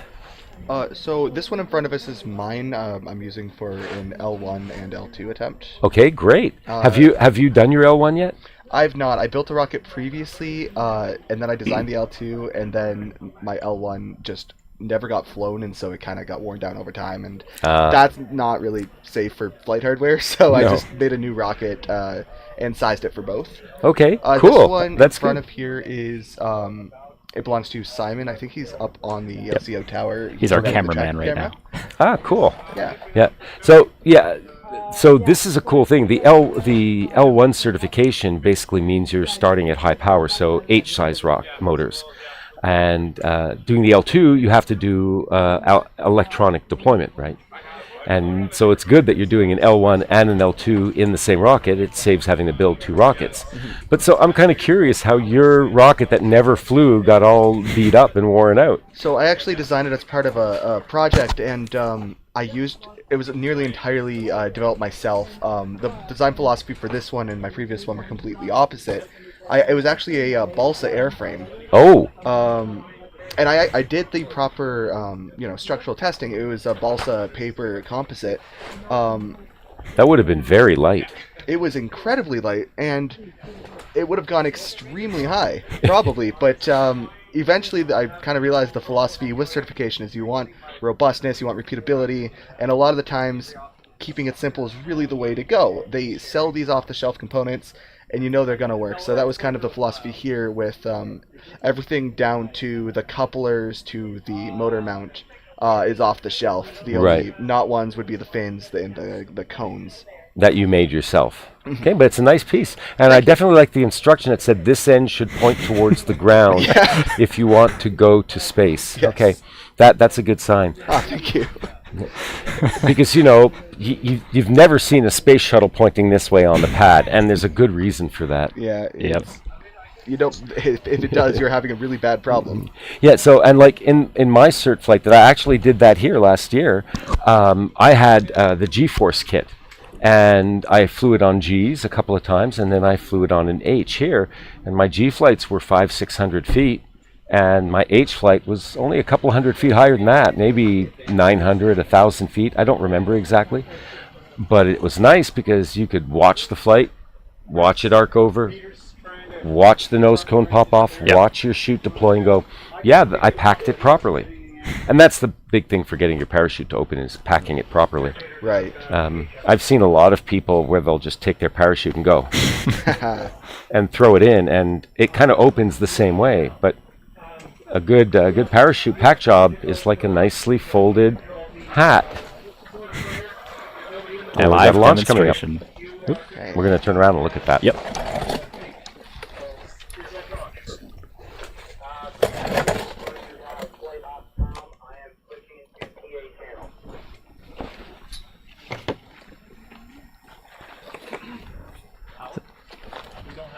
Yep. Thanks for coming on. No, my pleasure. Yeah, thanks. I'm just moving over to here so I can watch it. Yep. Cool. This way I don't have to bend my neck. Completely fair. We should try the chair one time. It We'll looks pretty probably cool. keep calling over to you throughout the day. Sorry? We'll probably keep calling over to you for comments throughout the day. No problem.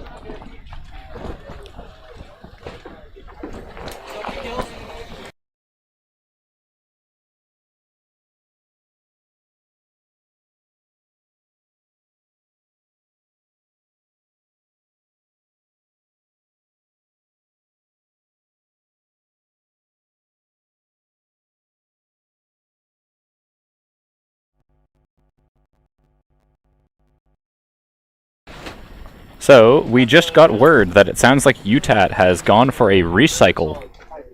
So, they think they have fixed whatever issue that was on their ground systems or on their rocket, and they are well into their fill process right now from what we were told.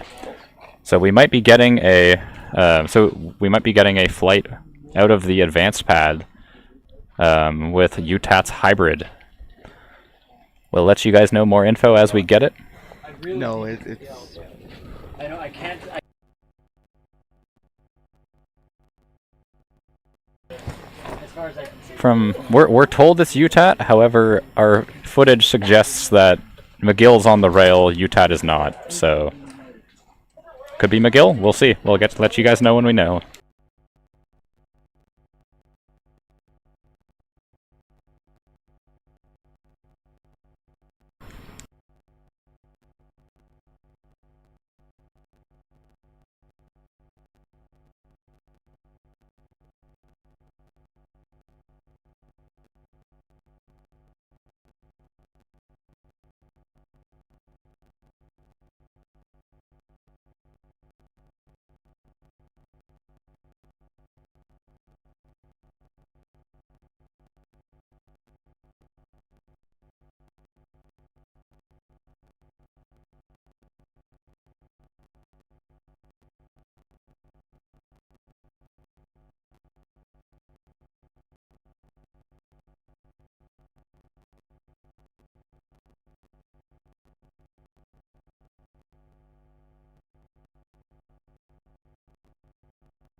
People are entertained. Makes sense. Yeah.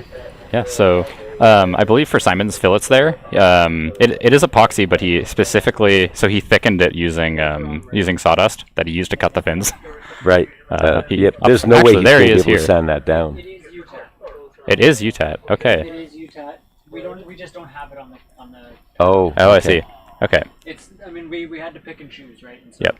Okay, so UTAT is indeed attempting a launch. It doesn't look like our pad cams are pointed towards the pad for that, so we'll get some pretty nice drone footage for you guys, and we'll see how it goes. But yeah, there's the designer of the rocket right there. Simon, did you want to come on stream for 10 seconds and talk about your rocket? I was curious how you're going to sand down your fillets. with a lot of sandpaper. I was thinking power tools might be required. No, I mean I've got one of them part of the way there. Oh boy, okay, that's a lot of work. It's gonna be some handiwork. You're way more patient than I am. See, I have a technique that avoids doing all the sanding, and that's I take a large popsicle stick, a tongue depressor, I put some the graphite from a pencil on the edge of the tongue depressor, and I run it along the thin body tube joint to get a marking of where that tongue depressor radius ends.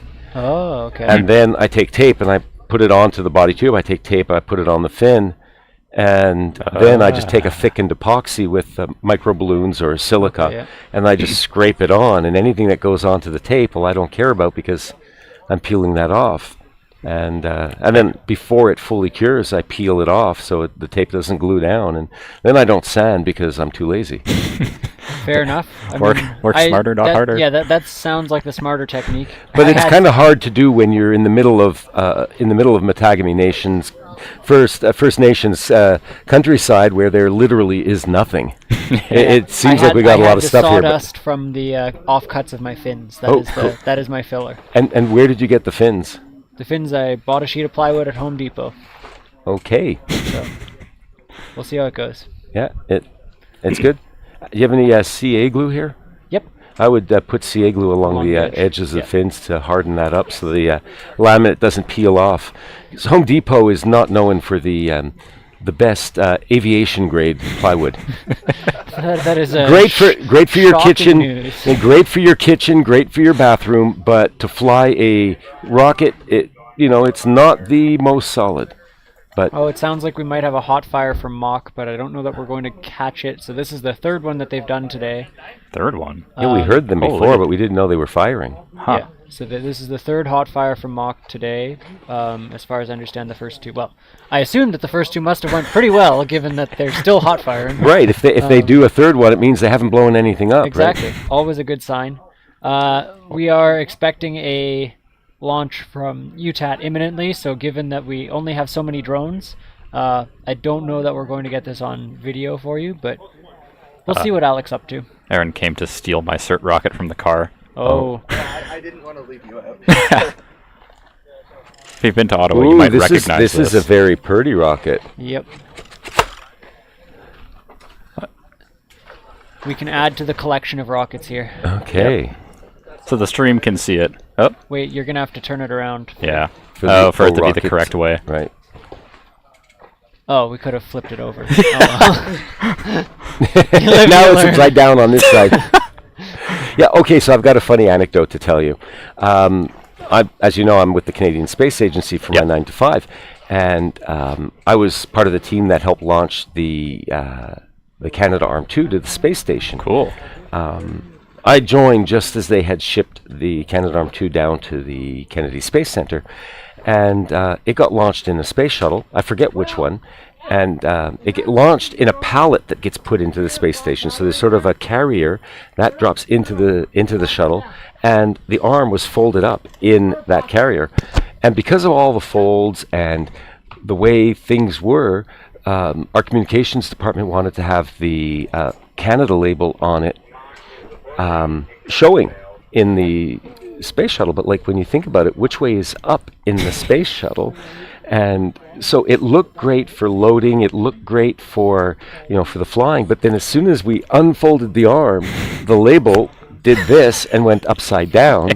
And then the communications were freaking out a bit. But it ended up being okay, because when the arm gets put onto the station, the photographs you get of the arm with the Earth below it, now the arm logo is in the right location. So, it was like we were wrong we were right at first, wrong after, then right in the end.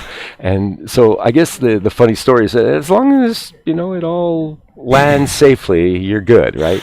It just ended up canceling out. Yeah. But it was like, we're looking at it and going, oh no, it's gonna open up. It's gonna be upside down, the Canada logo, and it turned out not to be upside down. Yeah. Only during that initial bending open, but not once it was on the station. And in reality, what's up? Because for the crew on station, believe it or not, they're up. They're not zenith, but their zenith is towards Earth. When they look through the cupola, that faces Earth. Now that would be down for everyone else, but for them, they think of it as the Earth is above them, and they're Sitting underneath. sitting underneath. And then as soon as they're out of the cupola, it makes no difference. You just don't know which way you're facing. Yeah. Because You have stuff all around you anyways. It's just like, let me just... There is no floor. Yep. It's all wall. I just want to address quickly. We will go to UTAT, but at the moment they are filling. So the thing that you're seeing in the drone footage should be the rocket on the launch rail. We're waiting for the next 20 minutes or so before they're full and ready to launch. And we'll cover that when we get there, but for the time being, it's So is the UTAT rocket a hybrid or a liquid? It's a hybrid. So Waterloo is the only Liquid. Okay. So we don't know if our viewers know the difference between solid rockets like these, where the entire propulsion is done through a mix of fuel and oxidizer in one, and a hybrid. There's a solid core of fuel, often paraffin, just candle wax, mixed with carbon black or other composites, other components.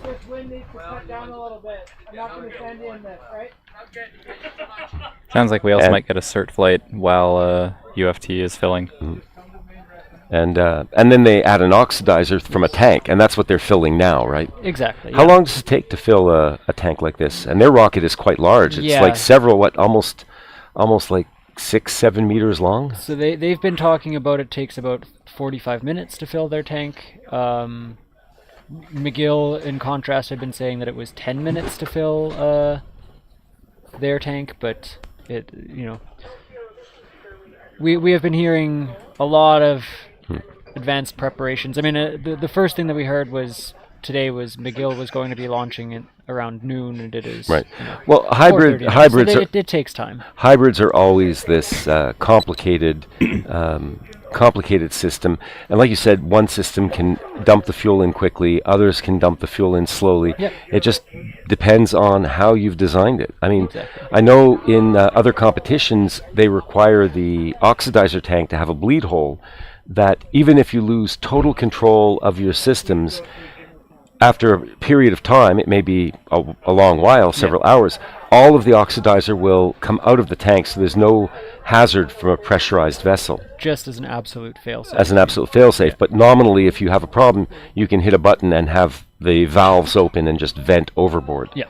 And that would take, I guess, just a few seconds to empty the pressure. Exactly. And we do know that U of T has had, or UTAD has had some issues with their fill valve. They had to scrub earlier for that reason. It sounds like McGill has a larger issue than just a fill valve problem, and so they are still on the pad deferring to U of T as far as pressure vessels are concerned. Just sort of to give U of T the space to potentially launch, but yeah. Yep. I think it's important to note that these rockets are actually very, very complex in terms of piping, redundancy, safety. And so when a team says that they want to take extra time to make sure that they're doing it right, full time, that's the way to go. Yep. Doing it slow and safe is the right way. And no, we have a new guest coming in. Hello. Hey. How are you doing? I'm good. Would you like to introduce yourself? Oh, the unmute? Let's see. You're already unmuted, so it should be okay. Hell, good thing I wasn't saying anything Things like hell. untoward. And double dump bleep. I mean. Well, I was out all day with the Queen's team and Ian from the Timmins Sartec. Oh, doing what? It was recovering the rocket. Okay, so that was a solid rocket that was launched from here, or was it a hybrid? Solid. That was a solid? Yeah. Because I saw the launch, but I wasn't down helping Queen. They're not one of the teams that I'm No, judging. I didn't even see that. Well, I'm one of their judges. Okay. So do you want to introduce yourself? Oh, I'm Gus. Hey, Gus. How are you doing? Doing good. Sorry. So and what's your role down here at Launch Canada? I'm a judge on 3 of the teams, and a fixer, and a general bon vivant, and so I'm also doing a level 1 certification tomorrow. Oh, congrats! So that will be interesting. We'll see. And is your rocket in the same state as this? No, mine. Oh, I wish I had it with me to show you on the air, because it's named and it's painted, and it even has the silver tape on the inside to protect from the fire coming out of the end of the business end of the rocket. So many little things like that a lot of people I've learned a don't do ton either. from here. I had it built, and then I found an error in it when we were going through the inspection, so I had to fix that. Okay. And what was your error? Well, the error was the nose cone was too easily slippable out of the body tube, and they were concerned about it prematurely deploying on its own. So masking tape. Yep. So a bit of masking tape, and then a little bit of nail polish on one of the hearts that it was drawn by Ilaria from the Bishop Strawn School, because I asked her to do the lettering for the naming of the rocket. So I had to fix and what's the name of your rocket? Kate's Joy is the name of it. Do you want to tell us the story of why it's called Kate's Joy? Yeah, because I like to sing karaoke, and the bartenders at the Pinups Karaoke Bar in Waterloo have on Sundays you sing, and it's telling about the rocket, and I brought a rocket in, and just needed a name for it, and so Kate was one of the bartenders, and so I named it Kate's Joy. Because when she called tequila o'clock, we all have to drink tequila. Okay, so basically, your rocket is named after a server in a bar. Okay. Oh, yeah, I guess if you, in such a tawdry way like that, yeah, I guess you're right. But she's a nice person. Wait, you think Columbus named the Santa Maria after a saint? I don't know. I bet Santa Maria there's a whole backstory there that we don't know about. Thank God you weren't naming the space shuttles. Patty, Maxine, and Laverne. Anyway. But so what was the, you were out on recovery with Queens? Yes. So give us your impressions. I noticed you're wearing good hiking boots, but they appear to be dry and mud-free. This spare pair. I actually had to buy these because I realized I didn't have good boots, so I bought them on the way up here. But the Ian from Timmins Search and Rescue was with the team, and I hitched a ride with him, and we went out as the team, and I don't know, there must be a goddess or patron saint of rocket launches, because it landed 10 feet from one of the roads we were driving on. So we were all prepared to go hacking through the brush, which is surprisingly dense. It's unbelievable how tangled it is. Well, Star, Alberta team, Alberta Rocketry, they also had a fairy tale landing. I just saw their rocket. Yeah. And there was like, two of the fins on our payload broke. But other than that, the rocket's in perfect shape. And it was like, we kind of all expected those fins to break in the first place because they looked pretty fragile and they were an experimental trial. And well, here's the thing, though. But they were also just a couple of feet from a road. And so they had the fairy tale recovery again. But what was amazing about this is it gets better. It landed there, but the main chute did not deploy. Huh. It landed on 2 drogues, and there was no damage.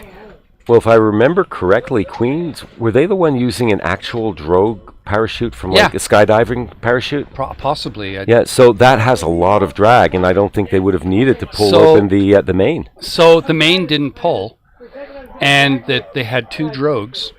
Okay. And it landed on that, and nothing's broken. Everything looks great. So that's it's spectacular. Yep. What was the experience like going out into the bush? Well, I guess you didn't have to go far. No, we didn't go. We didn't have to bushwhack or anything. It was really a lot of driving. So, folks, hold on a second. I need Gus's foot. Nearly new, nearly new boots for sale, barely used, never gotten wet. Well, tomorrow is another day. True. So, have you been out at all? No, I have running shoes on purpose to make sure that I don't go out. I was worried one of the team members had Converses on. Are we doing something on pad 2 here? Sounds like we're getting close to a cert flight launch. Not sure if that's happening right now or not, but we'll see. I don't know. Hopefully not. It's pretty darn windy. Yeah, I definitely need to wait for the wind. I mean, the sand is being kicked up here horribly. Yeah, getting blasted with sand here. Also, for the people waiting for UTAT, we were told that they will be launching in around 20 minutes or so, about 10 minutes ago. So just a little bit windy longer here. And yeah.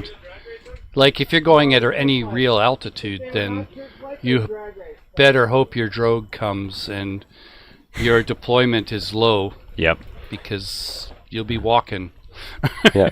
Well, I remember last year, I think it was University of Ottawa, they used 2 Raven altimeters, but I think they miswired one of them, or it was a slightly different version, and the pinouts were different. So the primary and the apogee and the main were different, and so they fired their primary charge for their primary device at apogee, fired at apogee, putting out the small parachute, but then their redundant system fired the big parachute at altitude.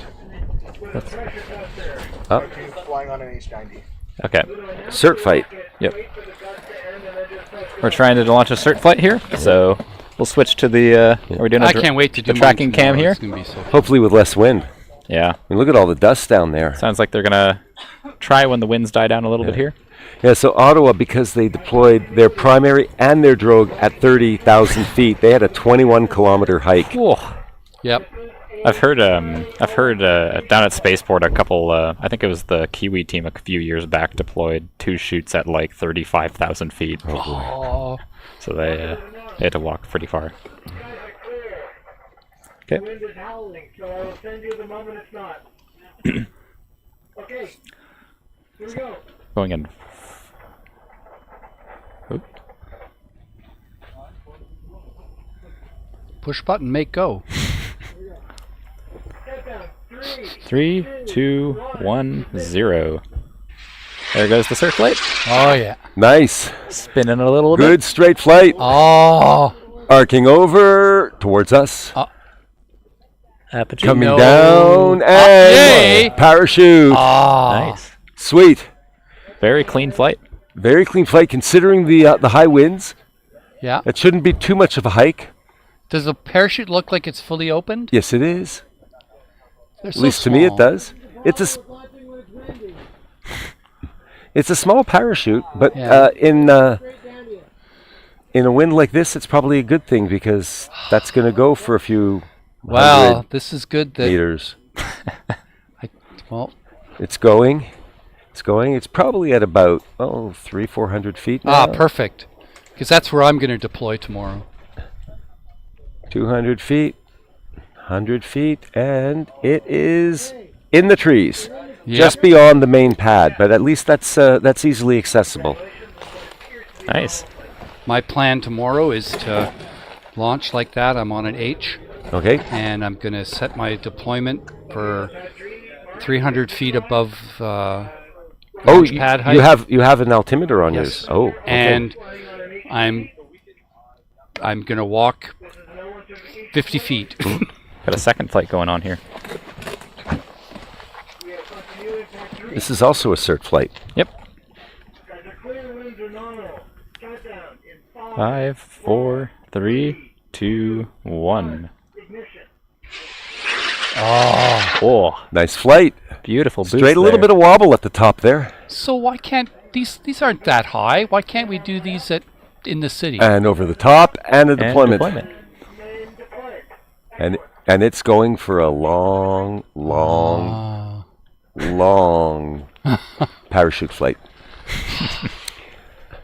One of these days people are going to have steerable parachutes. Kind of like skydivers.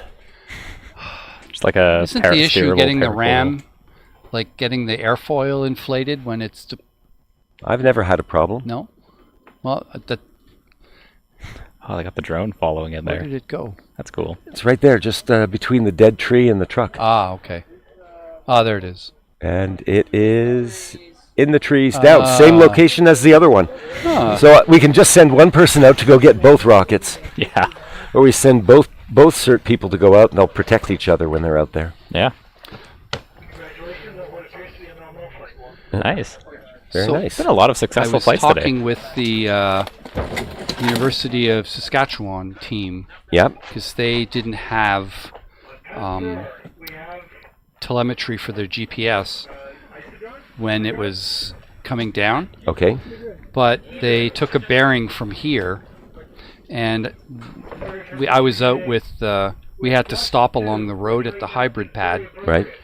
and we saw the launch and the Oh, landing. we have another flight. Third one.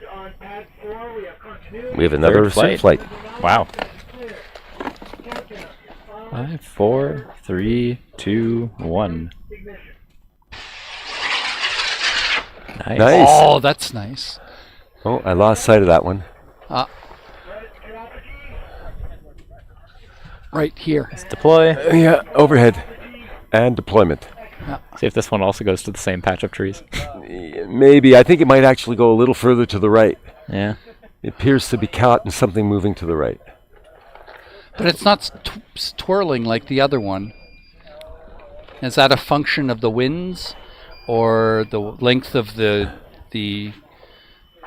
The cord, like the parachute cord? I think it's rocket science. I have no clue. No, you know, it started going to the right, and now it's coming back to the same patch of trees as the last ones.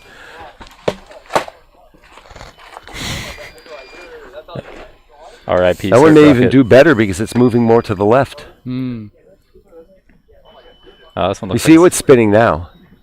This one looks a little bit farther. Well, the Further, wings just but also died more to the left. to Yeah. nothing now. There it goes. Oh, And it's down. And it's in the trees. Oh. Nice.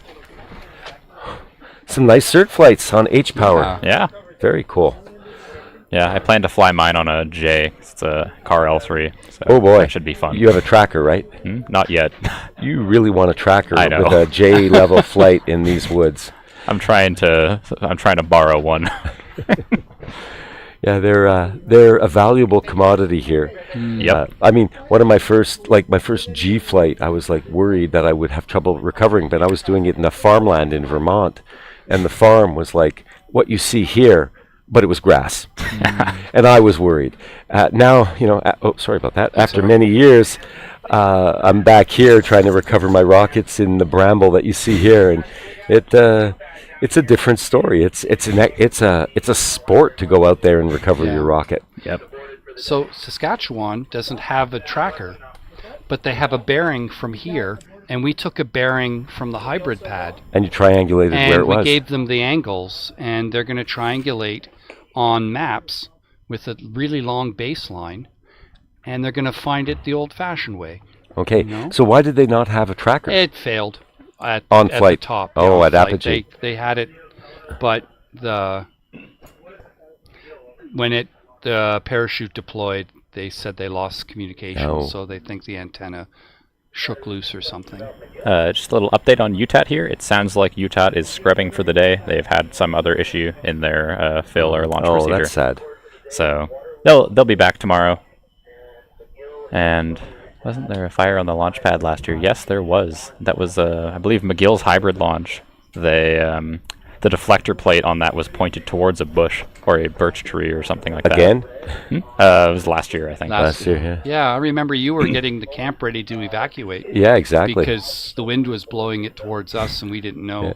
So that has his trailer already pointed out. He just has to back his truck up. I have to move a tent, back my truck up, connect, and then go down the road a bit and turn around to come out. But at least where I'm located, I can see from my trailer door, I can step out the door and see launch ops and see people launching and rockets flying. And so it's great. I can get up in the morning whenever I feel like and go, rockets are launching. It's time to get a coffee and get going. Where do you get a coffee around here? I'm in a trailer. What do you think make I it get? yourself. Yeah, of course. What do you think?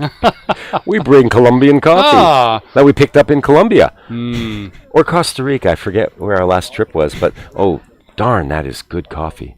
I bet. Yeah, really good coffee. Yeah. But I think my girlfriend drinks more than I do. I'm actually not that much of a coffee drinker. But it would be good because Rocketeers, I look out the window from the camper and I see the Rocketeers showing up here at like 5:30 in the morning. It's like it's not even light out and there's cars pulling up and people getting ready because they want to launch rockets. I think what's funny is when you're driving down the road and you're passing people that have driven off and they have their ATVs and their hunters or whatever, and they're probably out here all the time and they don't see anyone. And then now it's just cars all the time, right? Yep. And any news on the BSS launch? Not that we've heard. So they're definitely not in the queue to launch yet. Well, thank you for having me on the air here. This is really fun. No, this is kind of fun. Because we're speaking with the folks live streaming. The 5 people that are watching, I think we have 150. I don't. Oh yeah, wow. How many people do we have live streaming now? Do we know? Nico, how many people are watching right now? So I mean, for those who are listening, if you're young, thinking about going into engineering or sciences, this is a fantastic sport and hobby. And if you're old and bored and looking for some excitement in your life, and and stuff, then rocketeering is for you too. It's good fun. But no, seriously, for anyone interested in STEM, around 90. Yeah. This is great. I mean, what I love about it is that the students here, mainly engineering students in universities and colleges, these are the future aerospace engineers of Canada. They've decided this is their career path, and they're making a go of it. They're doing real engineering work on a project that starts now for next year. It starts, it literally is starting now. They see the problems that they're having, and they decide we're going to fix them. How are we going to fix them? And they go through a full engineering process to make it happen over the next 12 months until they get here. And for the first time, this is only our third year for Launch Canada, but for the first time, we've got a high school contingent, all women. Yep. And so that's amazing. And the they cert can, flight, the and a lot of certification certification flights. We've probably had about over a dozen for now. Yep, there was I think 40 planned. Okay. Yeah. Well, this is really the first good day. Yesterday we were clouded over, and we still had a couple of cert flights yesterday. Well, the cert flights aren't going quite as high as the university flights. Universities are going to anywhere between 10, 30, over 40,000 feet. Cert flights are generally sticking below 1,000. So next year, there'll be a lot of level 2s. That could be, but I don't think altitude is a requirement for level 2, is it? It's just about the electronics, and I'm going to try and do everything at 50 feet. Oh, yeah. Just go up, pop shoot 1, pop shoot 2, down. Yep. Yeah, I mean, you can get away with a much smaller motor that way. I think there's a record for lowest cert flight? Lowest cert flight, or the fastest G-class flight with a nominal deploy. Well, I'm wondering if I can do it with some of those little kits that we're building for the high school students, those Alpha 3s. Yeah. If I can figure out a dual deploy method for that, I'm doing it. Well, certifying with an Alpha 3. There's a couple altimeters that are like 1 inch diameter and just circular that you can just bolt straight into like a 29 millimeter tube or something. There you go. Well, that would be a G flight, but you have to go with something higher than a J for your level 2. Yeah. Okay. So like a cert flight is H, which is twice the power of a G. So pretty much anyone can order and fly G flight. Yeah. That's considered low power, or low to mid power is G, up to G. And then HI is high power, and J is high power level 2. Yeah. Is that JK? JK and L. JK and L. And then if you want to fly M, N, and O, like the teams are flying here, you have to be level 3, I guess. Okay. But what's exciting about this is that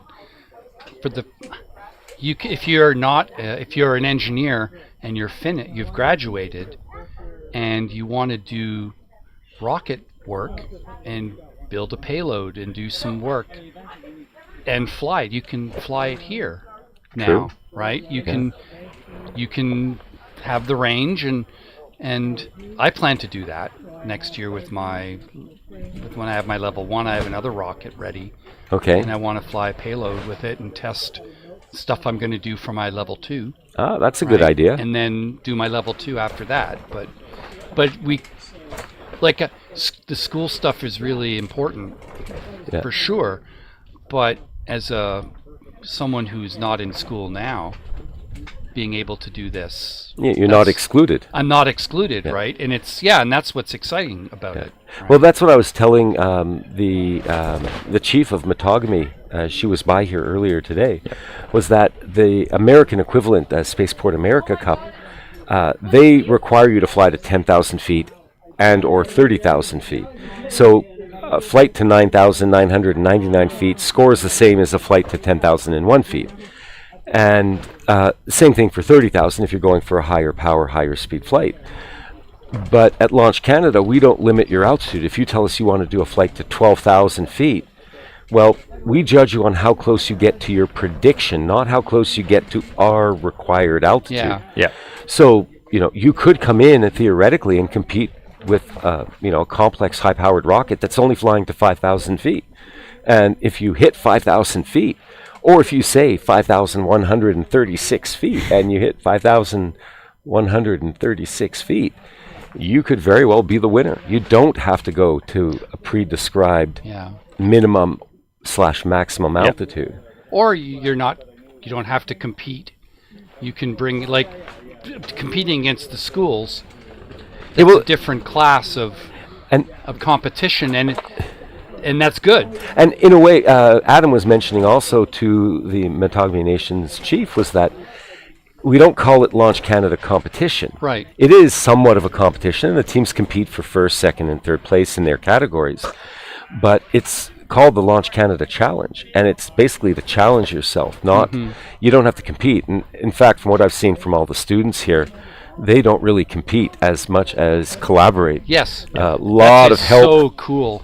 You know, one team comes up with a great idea, they share it. Another team needs a tool, it gets borrowed. And everybody's blueberry pancakes are shared every morning.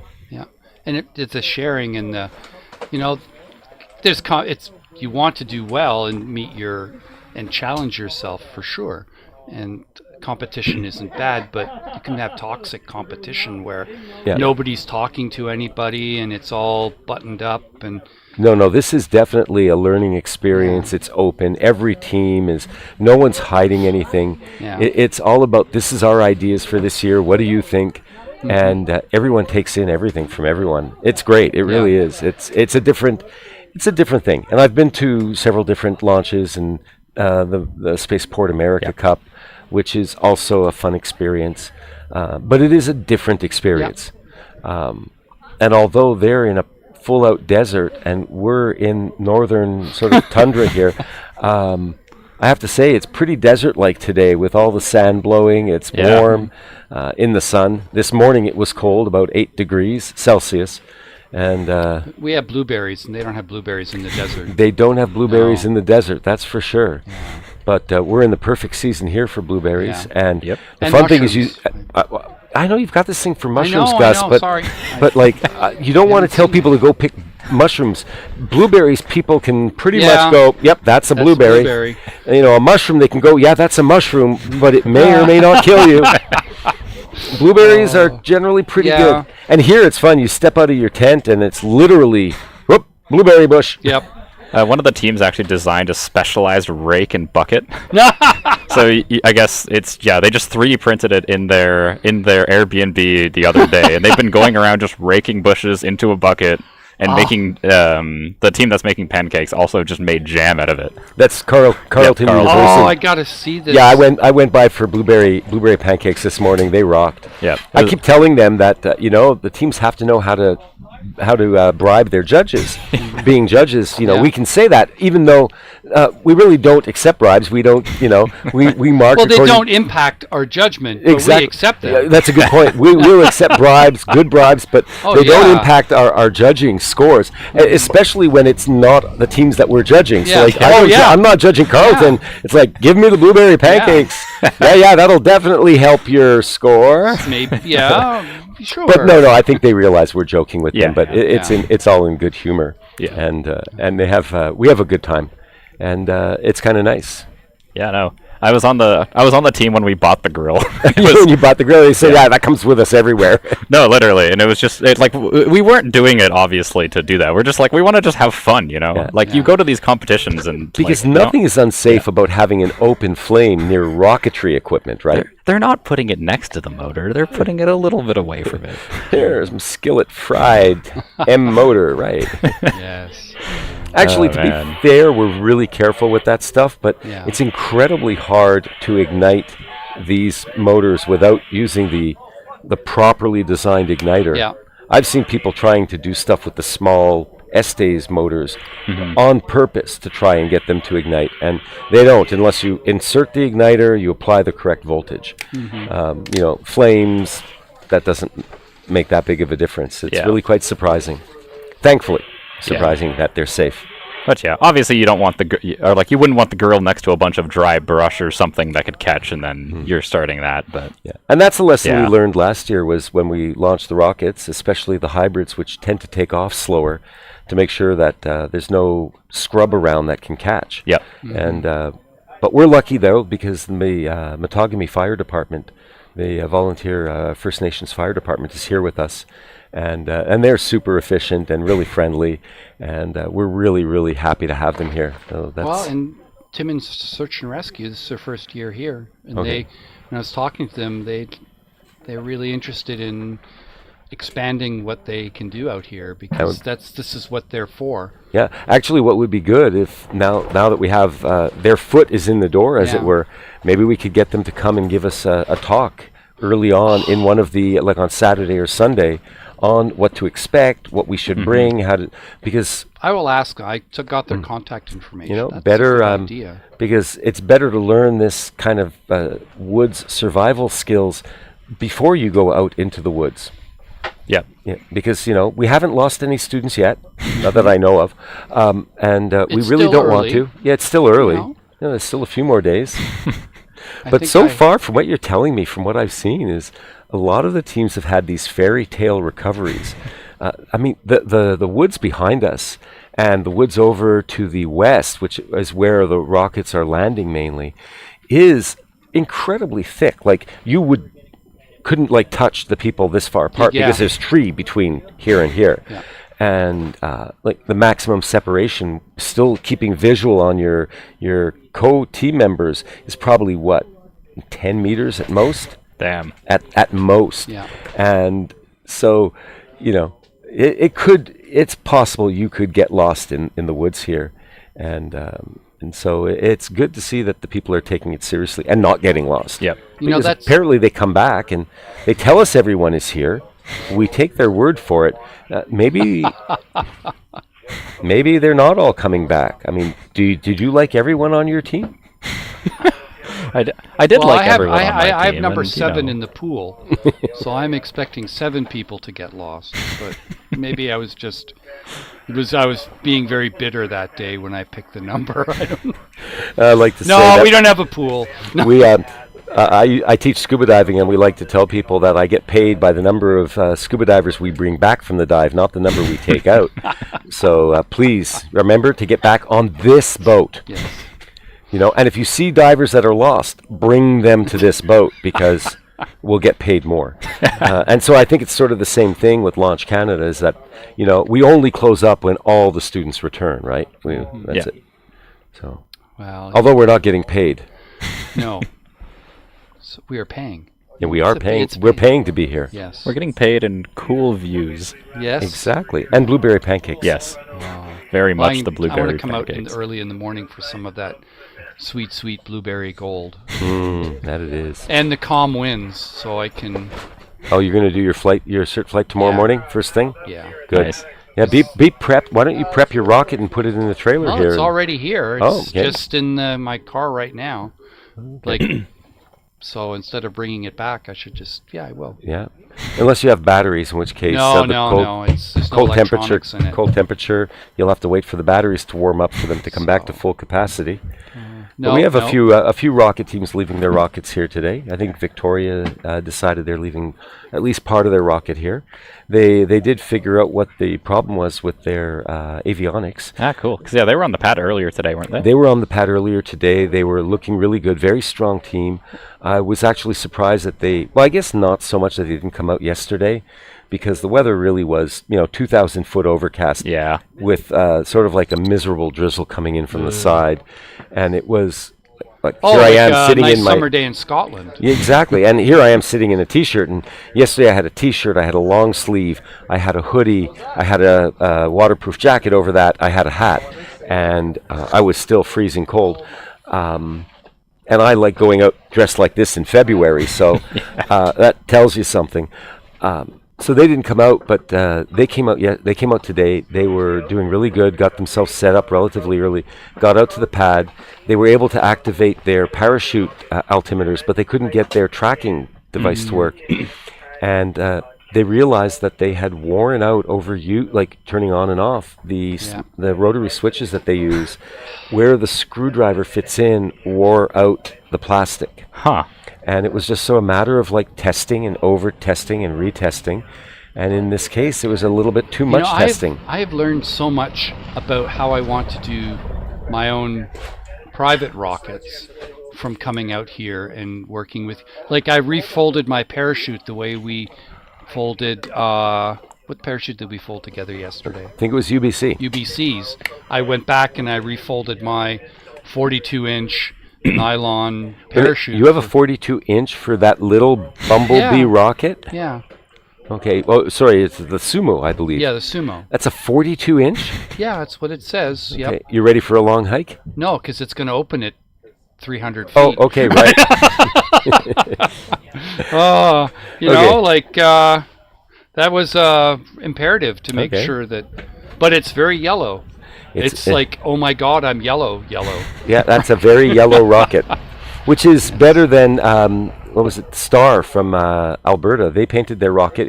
They had the most gorgeous black carbon finish that they didn't want to paint over, and I don't blame them. It was gorgeous, but then they painted this sort of green gold finish for their school colors, and I'm trying to find a color that matches that. That's kind of visible, but you know, kind of like this color here on my shirt from the First Nations launch, which is exactly the same color as the forest behind me. And I mentioned that to them, and that it's like, you painted your rocket camouflage for Timmins. And apparently their rocket was laid out in the ground when they recovered it, just a few feet from the road, and their parachute was draped up in a tree, and they literally went, oh, we stepped over our rocket, and they didn't notice it. And I told them that's what was going to happen, and so they were kind of like, you know, going, yep, you were right about that, but you know, our parachute was big and bright, and that was a good thing. So I learned things from, like, no screw switches. No. Right. Nobody's implemented screamers in their rockets that, you know, like smoke detector loud beepers.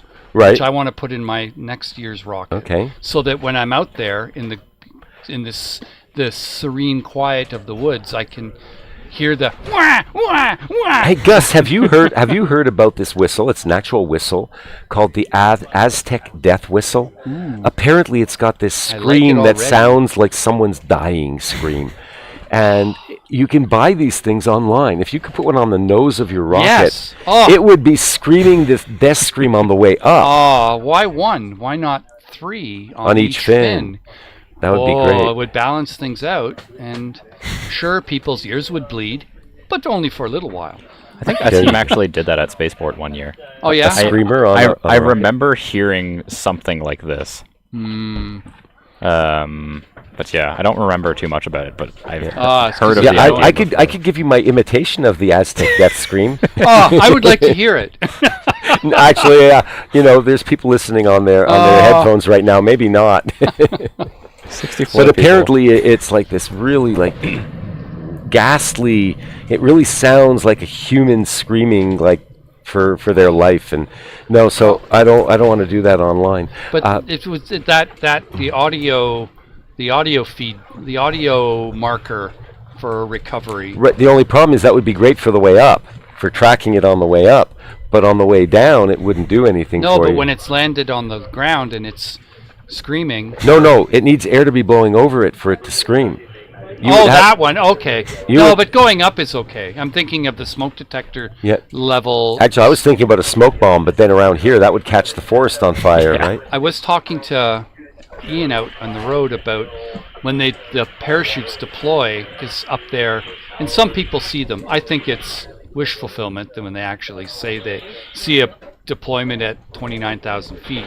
But if you added like glitter or chalk or Diwali powder of a really bright color that contrasted with the blue, then maybe you would see a puff or a smudge or something. As long as it's environmentally friendly, you're okay. Glitter might be bad.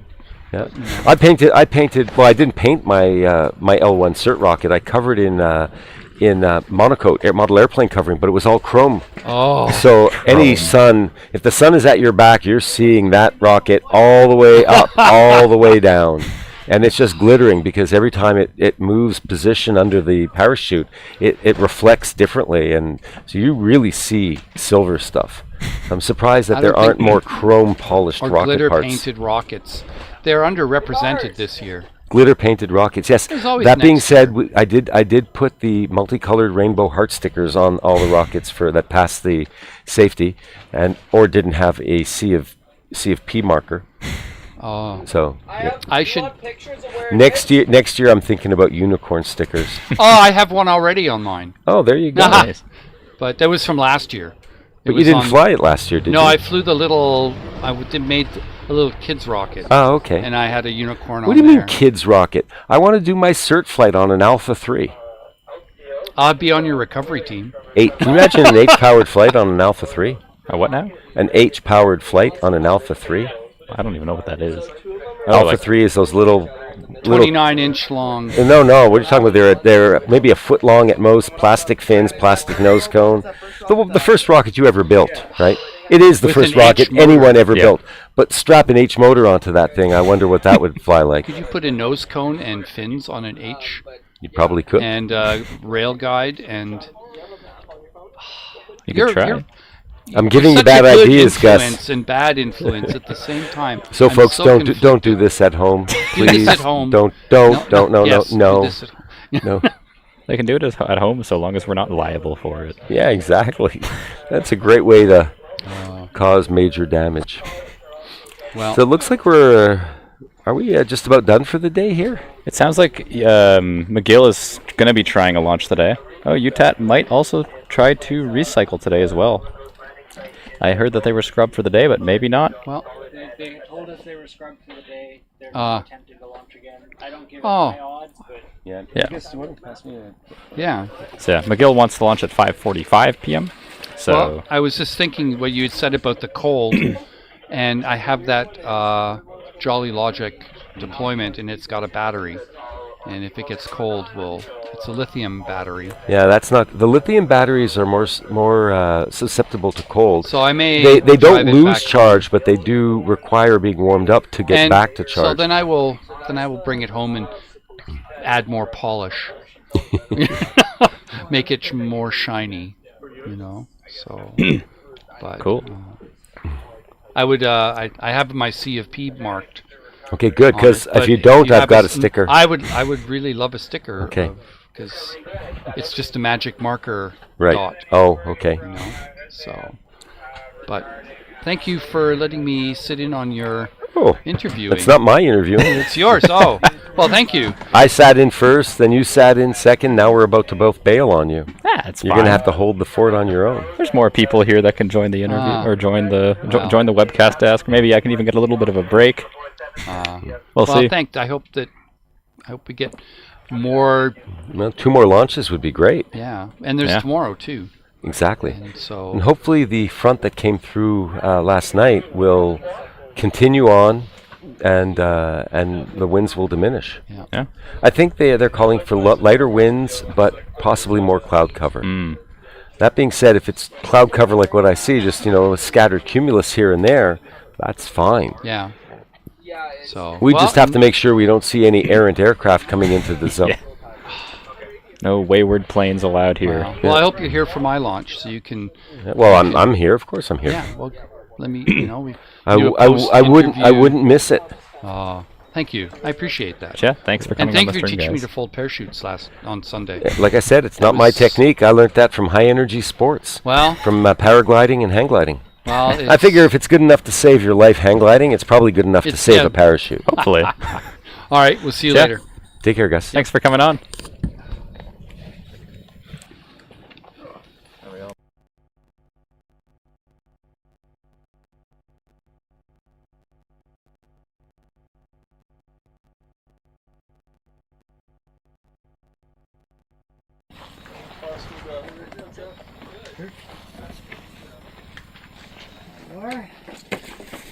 Welcome back here, Simon and Aaron. It's been a little bit. Oh, it's okay. I don't have anything important to say. we're just hanging out at this point. Aaron To see Aaron if, has nothing important to say. So okay, no, he is getting a headset now. All right, guys. So, how many people are watching still? It was like I think 40. It's went down significantly. 66. 66. Okay. what are some fond memories or ridiculous stories from our time on the University rocket team? Making a second set of fins on your rocket behind a hotel. Oh, tell us that though. In 2019, at the Spaceport America Cup, Carlton University came to the launch site without a rocket that was assembled. The rocket was in many pieces. It was unpainted, unfinished. Sorry, just to quickly, BSS is not going to launch today. They have some gremlins to work through. So. Are they even still at the launch site anymore, or they've went I home? think they're still working on ejection testing. Okay. So yeah, we're hoping for a launch for them tomorrow or the next exactly. day. Once they successfully pass that ejection testing, they'll. We're on launch day 2 of 5, so they've Yeah. got plenty of time, and I'm sure that we're going to see them in no time whatsoever. But Yep. But yeah, no. Continuing on with the with the random story is yeah, pretty much Carlton showed up to the Spaceport America Cup with basically a non-assembled rocket and non-processed composite fins. And these were cut down to size, and then after they were cut down to size, they realized that the stability of the rocket was not not what they predicted. Now, the issue with this was the nose cone was already had a metallic coupler on it, and it was already a commercial nose cone, which meant it was really, really heavy, which meant that they were not confident in adding mass to the nose cone because they feared that the nose cone would not separate off the rocket correctly. So typically, if your rocket's not stable enough, you either add mass to the nose cone or you need larger fins. But they were in the situation, or we were in the situation, that the fins were not large enough and were already made, and the nose cone could not have any more mass added to it safely.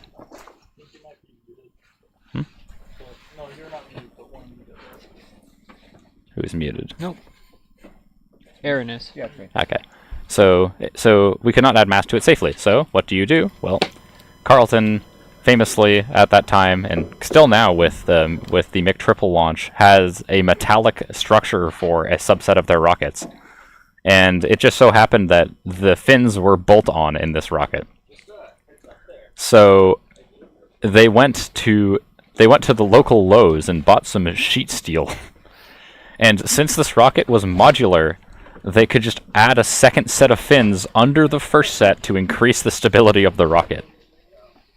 It looked horrible. It looked horrible. It passed safety, and it flew relatively straight. The relatively part is from the nose cone, ended up, we believe, drag separating a little bit, so it cocked to the side, which messed up the aerodynamics of the vehicle and made it corkscrew a little bit. Do you want to explain drag separation quickly? Yeah. So, and what drag separation is if you do not attach your nose cone to your rocket, like rigidly enough, the drag force on the fins and the lower section of the rocket will be much higher than the drag force on the nose cone. And if they're not attached correctly, the friction will not be enough to hold the nose cone on the rocket, because there will be a net force down on the fins and a net force down on the nose cone, but it's less than that of the fins. So it'll essentially, you're just pulling down on the nose cone, and if it slips off, it will just separate, and well, your rocket's probably going to spin out of control, slow down really quickly, and maybe deploy a parachute if it doesn't shred. So that happened. We think that happened to that rocket, but not too badly, because it seems to have went up, came down at a slightly different angle, and then just kind of screwed the rocket's flight up a little bit. Nico is giving me a. What did you do, Nico? He's got. So that the back is like McGill's rocket, and you guys are in a tiny little corner. Cool. We're given. Okay.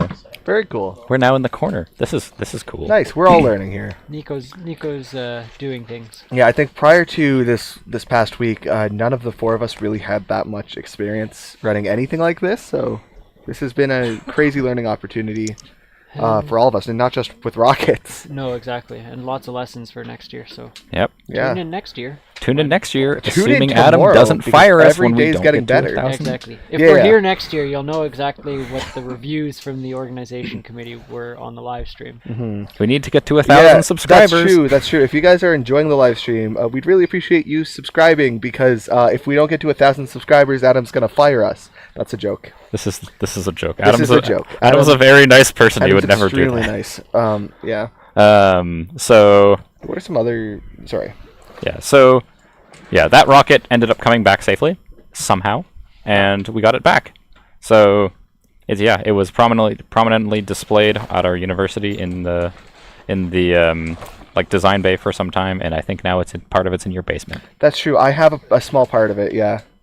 So. I have a part of the mid-section body tube. Yep, the and the I don't have the nose cone, but I have one of the couplers. The university team has moved on to bigger and better things, and they have much better looking rockets to display now. Oh yeah. Yep. Instead of this rocket that had all of its logos glued on upside down because the president did it at 2 in the morning behind a hotel in the dark. But if you want to see a graphic of that, it still exists on the team's website.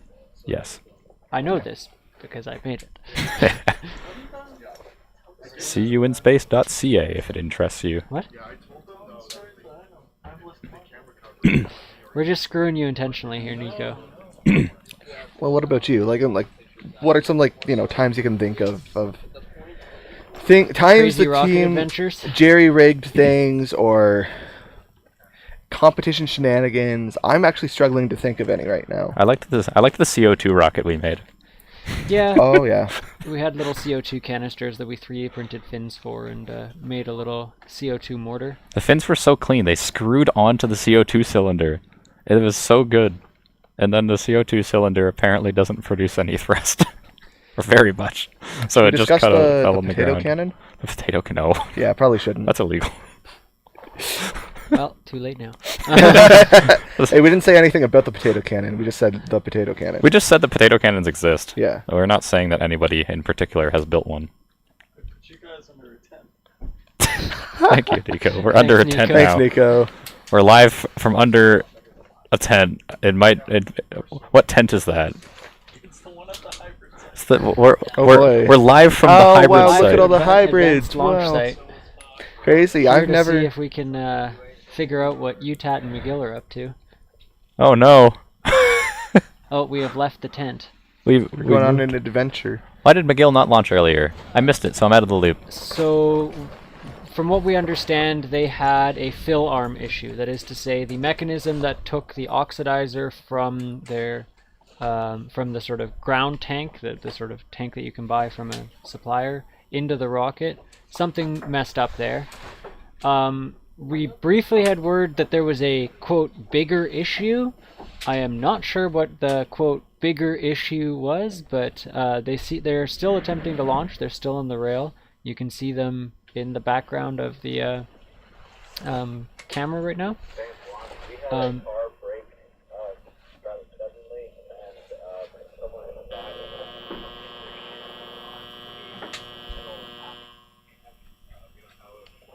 Just listening into the net right now. Oh, there you go. McGill's fill arm popped out when they started filling. So, yeah, they... Are they done for the day then? Needed to fix that. No, that was their previous issue. Okay. That was... What was this about? A car breaking at the advanced pad? What's going on?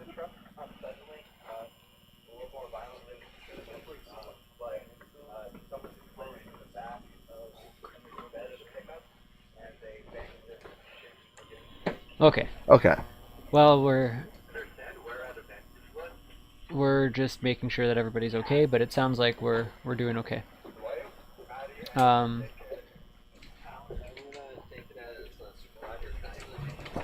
Yeah.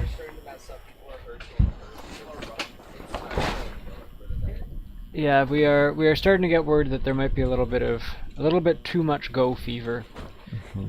Which is with situations like this, you really want to be thorough. You really want to make sure you're doing things like properly the first time, right? It's like they said, slow is steady and steady is fast. But that being said, I mean, we're not immune to it either, right? We've all three of us been in situations before where we just we have spent so many hours and we've been up at the crack of dawn. Yep. And all that we want to do is see this bird fly, and then we can go home and have that weight off of our shoulders, and then that doesn't happen. And sometimes the smarter idea is to just call it and to sort of really take it easy, because we are hard to believe, but with all the launches that we've seen today, we are still on launch day 2, and there's still, well, three theoretical launch days ahead of us. 2.5 realistic, yeah, even if there is weather. 2.5. Good weather. Realistically, 2.5 launch days remaining.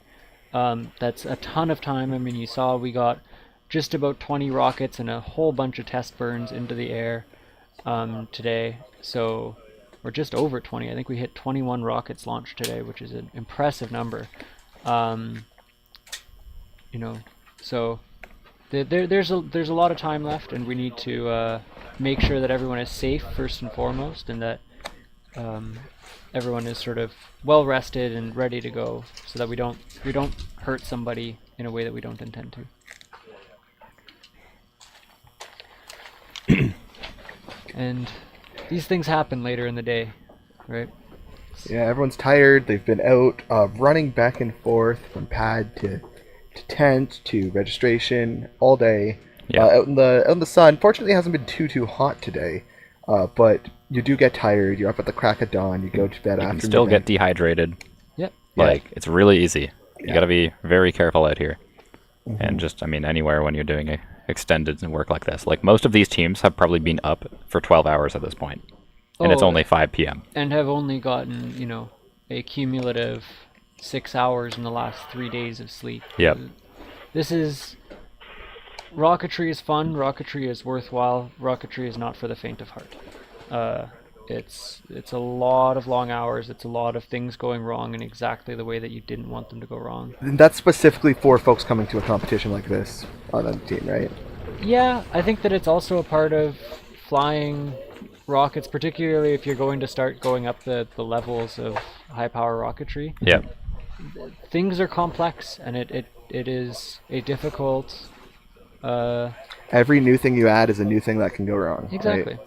And so they're you know, we have watched enough YouTube videos of various, you know, people making very complicated rockets and doing so, you know, 3 hours before they're due to launch, or you know, staying up until 2 a.m. to then drive out to a launch site the next morning. Like, this is not something that's uncommon, but it is something that you need to be careful with. Yeah, it affects your state of mind during the day as well. And the fact of the matter is that patience is really hard. You know, Oh my everyone God. wants to see their rocket launch, and everyone wants a nominal launch. So Oh my God, we haven't interviewed the food guy yet. I actually went to find him, and he left. Oh. We'll have to catch the catering van tomorrow, because... Is it still around? Oh, no, but the guy's gone though. Oh. Yeah. Oh well. Yeah, we don't have any videos to show at the moment, but we should film some content tonight, I think. We should build our cert rockets tonight. Yes. Yeah, we're going to likely be paying a visit to the team that we all are alum of. Help them build their cert rockets, and you see Aaron get into their shower. Exactly. Okay. Have you heard this, Simon? Yeah. It's an interesting shower. It's in the basement. There's no bathroom. It's just a shower. Everyone's afraid of it. So, we'll see. And you didn't think the recovery system was going to work, or did you just want to do this? I just really wanted them to have a successful flight, and I wanted, if it was unsuccessful, to have some levity, you know? Oh man. Yeah. So Simon, what do you think I should launch as my payload? I have it's a 4-inch diameter, probably 34. Is a can of beans in the question? A can of beans absolutely can be. I need about 500 grams, 4-inch diameter, and it is 30-ish inches long. So you got room for that. 30, closer to like 25. I still think that you should pack a bottle of water and some snacks. That's really funny. Yeah, you just take the nose cone off after you Little recover snack. it, and you have a snack. Yeah. And it's an incentive to have your rocket not crash, because if it crashes, then you don't get the snacks. That's true. Well, you could. I mean, yeah, you could, you know. It might be a bit mangled. Yeah. Might have to dig them out of the ground. I already have a lot of incentive for the rocket not to crash, though. Yeah. You would like to get certified? I would like to get certified, and I would like to use the rocket again. Yeah. So. It would suck to have to build another rocket. Expensive. They are. They can be. Sometimes they aren't. I think, I mean, they're talking a second ago about the Alpha 3. I think an Alpha kit by Estes runs about $10. If you have literally no idea what to get, and you think, I kind of want to try making a little rocket, and you look at the million options, that's the personal one I would recommend. Get the SV's Alpha. It's like they were saying earlier, it's everyone's first rocket. Not literally everyone's, but you know. No, it's actually literally everyone's. It's literally everyone. I mean, every some people person. get right into it without kits, like I think you did. Is that the? Huh? Yeah. Yeah. I definitely flew one when I was a kid, and I don't remember it. But yeah, I think the first one I'd like actually remember launching is like literally Chef Boy Apogee. Oh my goodness. And then I made a like fucking kit rocket when I was at a when I was at college later. No, we have ruined our PG-13ness. What? What did I say? Yep. Oh no. Brendan, how could you? How could I? Hey, it's only one. This is what we mean when we talk about that people start doing unsafe things at later in the Yeah. Do we want to talk about the thing we bought? What thing we No. bought? No, Okay. no. Okay. That's the thing they find out about when it comes on. Sounds good. Tune in tomorrow for a special surprise. Now we Very have to live up to special- that. Yeah. goodness. Very special surprise. Do we want to? The best interview you're ever gonna watch is tomorrow. No. This is probably true. We are setting the bar way too high. No, okay. If you've enjoyed this content, tomorrow's gonna be even more of the same content. We don't have as many rockets to launch tomorrow. That's true. That means we'll have to have a lot of bits to show people. Bits. Yes. Yeah. Even yesterday, by the end of the day, we were getting a little bit silly on the camera. Yeah. Speaking of which, actually, let's talk a bit about tomorrow, because we've already been told one of the teams is planning to launch first thing at 9 a.m. First thing. Oh yeah. Yeah. It's UVic. Yeah, University of UVic. University of Victoria. is The intending- rockets. So the last that I heard from them, they are trying to get out to the pad in advance of the Flyers meeting at 8 a.m. so that they, much like ITS and Queens this morning, are ready to go right as soon as we're ready to fly. We're gonna have to be here early. Yep, it means another early start for us. That's okay. We'll have to be there. We live for it. We'll have to be there more than 15 minutes in advance. Exactly. Hopefully, we are able to talk with them and watch the rocket launch with them.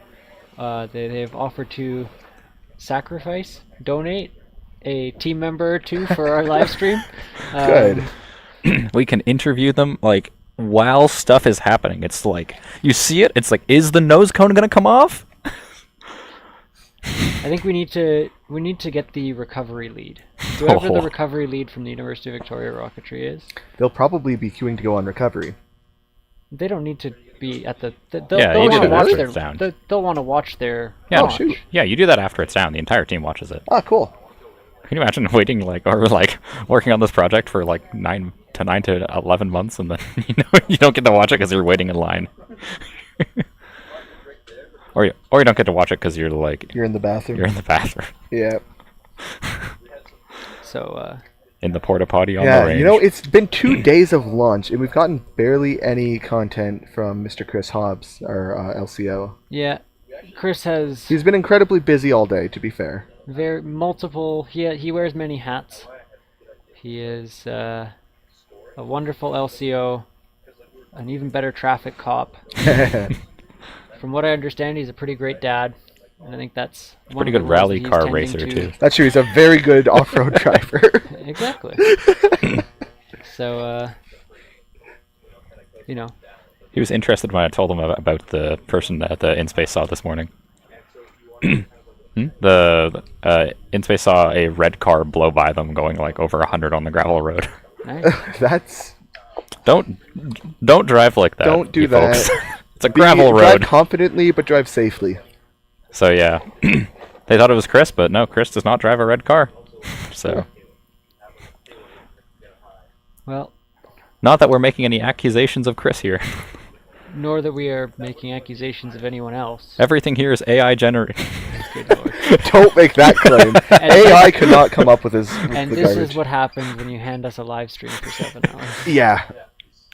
When did USASC launch? They did launch today. I can't remember if it was on stream 2 or stream 2.5. It was when I was recording it, so that would have been late in stream 2.0. So if you look on the Launch Canada stream or Launch Canada channel, there should be a launch day stream 2.0.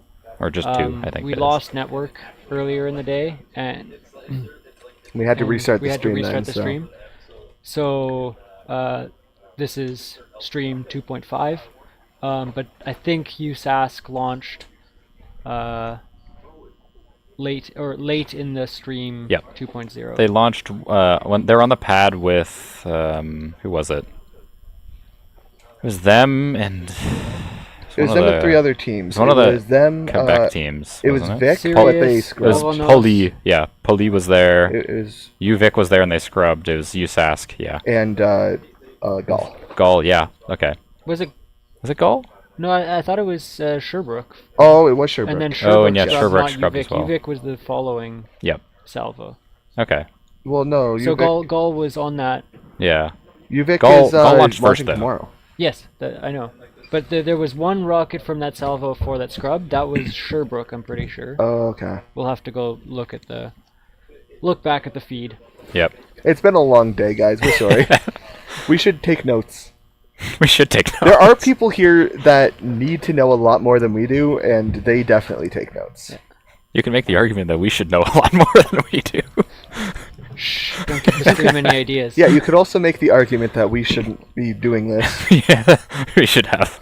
But frankly, everyone keeps coming up and saying, guys, I don't know how you're doing it, you're doing amazing. And we're like, why?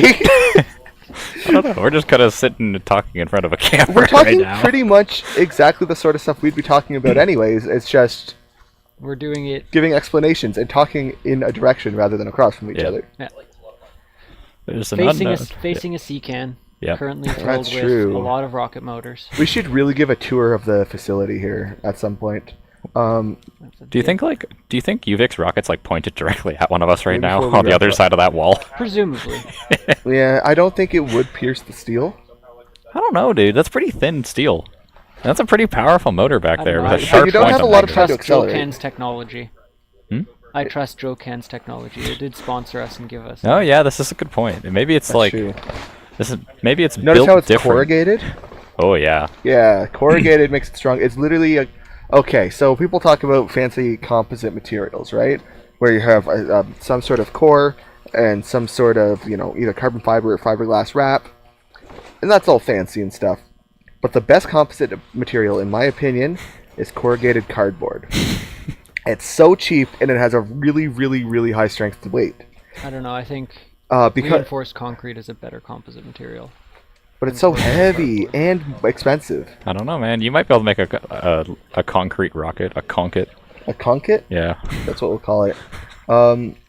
Yeah, we I wonder if you could. Well, If the Mythbusters can make a concrete airplane, we can certainly make a concrete rocket. So are Also, when we talk about if we concrete, can make a concrete canoe, and if we can make a concrete toboggan, and there are competitions for both of these, hopefully with better live streams than this. You heard it here first. Simon Gull is bringing the concrete rocket as his L2 or L3 so I guess my flight question. at next year's Oh my Launch gosh, that Canada. could be my payload. 1,000 subscribers and we get you'll get a concrete rocket next year. So I guess Oh, my question is, would the concrete, would it be a concrete airframe or would it be a concrete fuel? 100% concrete. I would make a concrete tube with some mesh, and then I'll see if I can work on some composite fins. A concrete tube with a liquid oxygen and asphalt hybrid You know motor. what? Like if you had asphalt hybrid. Oh. If you took like some of the concrete that they use in making the concrete canoes, I guarantee you that would have it has enough compressive strength. I don't know if it has enough tensile strength. You would need to add some more mesh.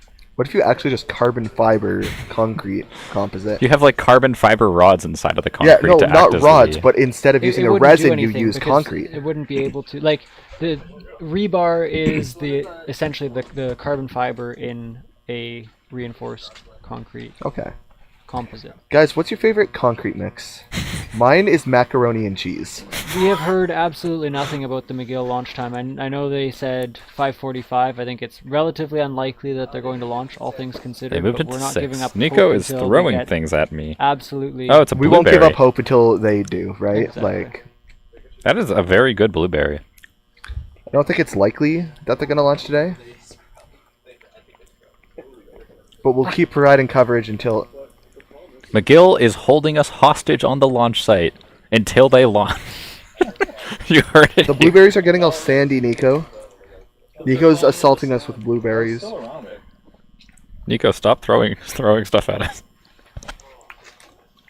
Man, they were super right. You are absolutely the guy who eats one blueberry at a time.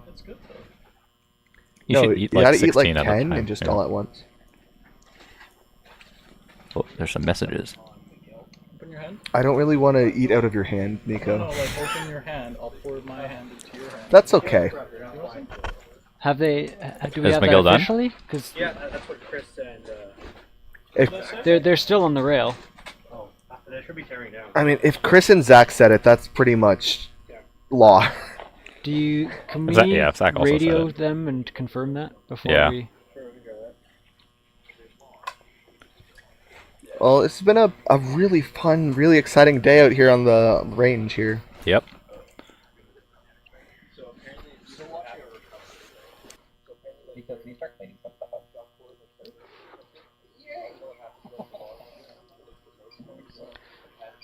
I mean, you can see what's going on at the McGill launch pad at the moment. There are still people around there. The rocket is still vertical. Does anyone know where those tomatoes came from? Okay. I don't want them. You can make it into ketchup. But That's what you should launch in your rocket.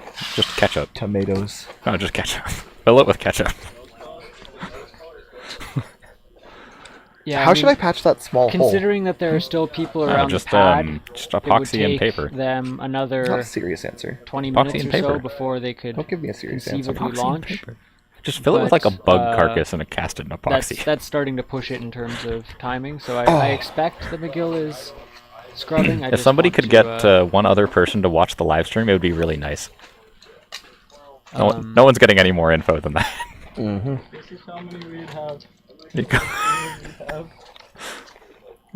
The year MDA was founded. Really? It's how old Nico is. No. It was founded like almost Nico's 2,000 years aged ago? really well.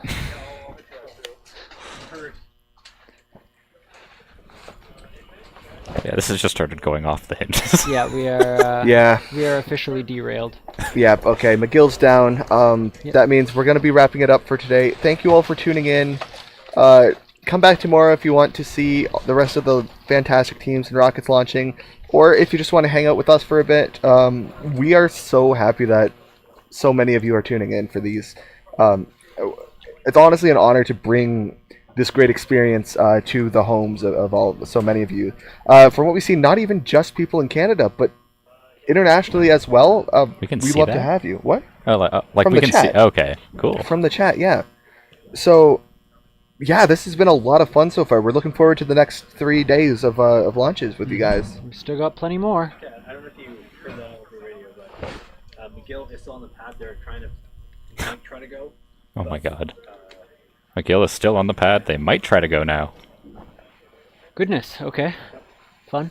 Chris is over there, and pretty much everybody else is over there trying to troubleshoot and see if they can get it on. Do we know about UTAT? Utah? Oh, no, they've all packed up in the Okay. Perfect. Okay, so McGill has not given up yet. We're tuning in from So neither will we. We're tuning in from Iceland? That would be quite... Iceland, Ireland, Vancouver Island? An island in the middle of the St. Lawrence? It's always a possibility. There are many, Newfoundland, that's an islands. island. It could be that. Newfoundland is an island. Does it exist, though? I don't know. Have you ever met someone from Newfoundland? Yes. Yeah, I've met a few. They're actually very, very nice people. Yeah. Bonsoir à vous, Nathalie. Is he from Oh my Newfoundland? goodness, the puffin? Yeah.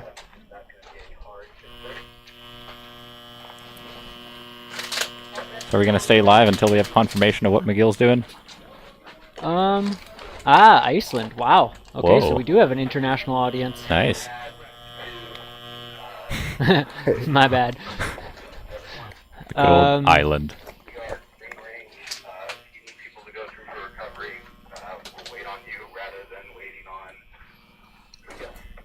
So I guess kind of go through what's kind of happening on the site Okay, right now. So, sorry, just to interrupt quickly. We are still green range on McGill.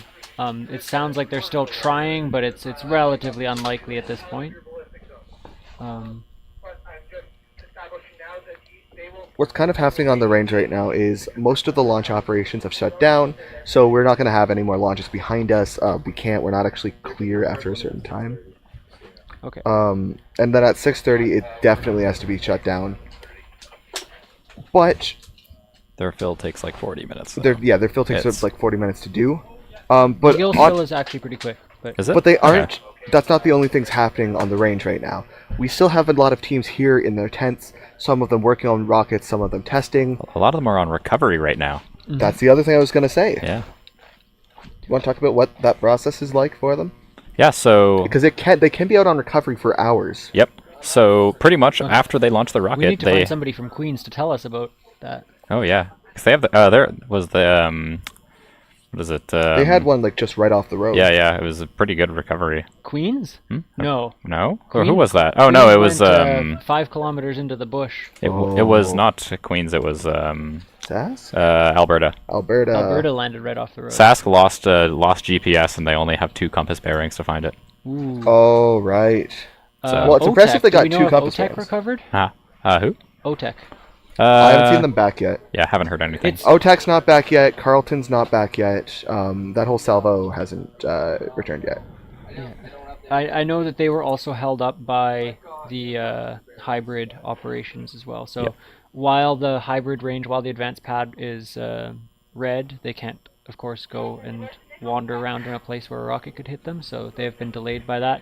The range, the advanced pad range, is now green, and so they can be going on recovery if they so desire. But yeah, and once the teams have recovered, some of them are going back to their various hotels or Airbnbs or wherever they're staying for the day, meaning they're going to be able to kind of update their social medias and update the rest of their teams.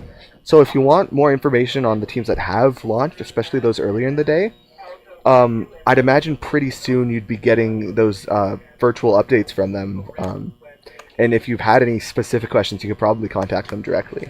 Yeah. Especially those of you who are on teams or family members from teams viewing from home, you should be getting some of those updates relatively soon. Of course, because we are out in the forest, there's no cell networks, no internet. So you do have to wait about hour drive until you get within the infrastructure city again. If there's no internet, Aaron, how are we streaming right now? Wow, what a great question, Brendan. We're streaming through a fancy network called Starlink, which is a satellite constellation that lets us have internet. But the network is only for the live stream because the bandwidth is very limited. Yep. So none of us or anyone else can really use it. There's a second network for launch operations, I believe. So no. To correct that, there are 2 Starlinks working here. One is where we are, and it's for live stream and solid launch operations. So our LCO above us here, Chris, he is also on our network. And then there's a secondary Starlink network that is out at the advanced pads, which you're seeing kind of in the background, except we're mostly covering it. And that's so that the advanced pads can also have nice landing there. Wi-Fi. So yeah, we got a very nice landing from our master drone pilot. Drone pilot. Alec has been flying drones nonstop, sitting in this really comfy looking chair just right outside of our tent. The whole time we've been in and out, swapping who's doing what, he has been flying the drone. He has enough batteries and enough chargers to fly the drone back, swap the battery, put it back up, and then have the next one charged by the time the drone comes back. So he is cycling the batteries really quickly, and we are not losing drone footage very often. Like, it's crazy. Yep. And a godsend. We would not have been able to cover any of the static tests. Wasps. Talk about the moose. He also found a moose yesterday. Yeah.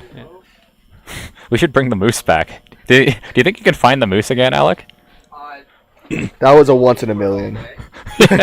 Alec has been apparently looking for the moose all day. You've been looking for it all day, and you've been withholding it from the live stream, haven't you? So those who weren't present for yesterday's stream, towards the end, he actually discovered an albino moose, a fully white moose, in the forest, which is an incredibly rare sight.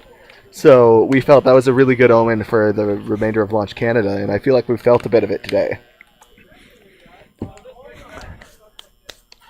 No, that was like great. It's what 1 in 20,000 meese. Something like that, yeah. Is meese actually the plural of moose? It is now.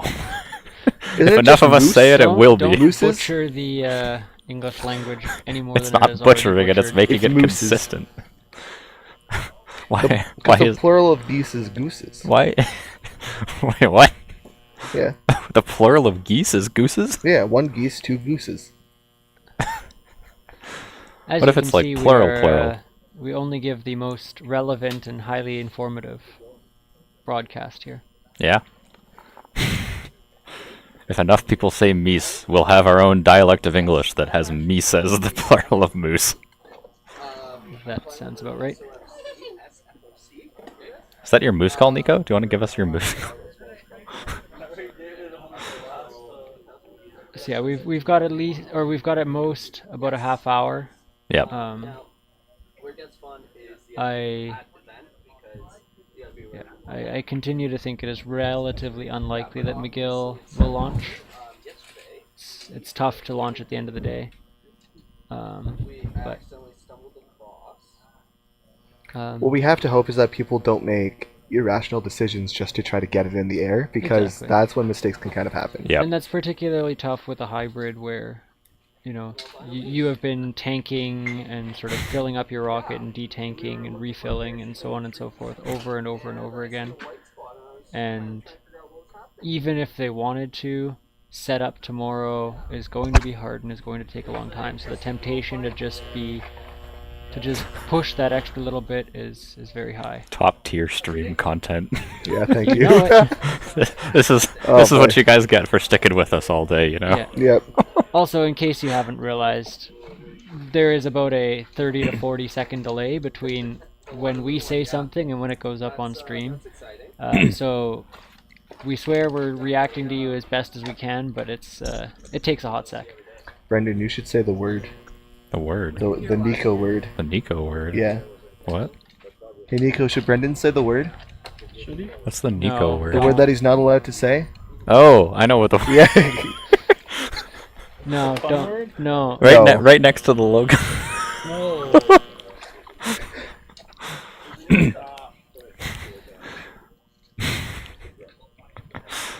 Oh man, I love bowling. None of us know what we're talking about. I love bowling.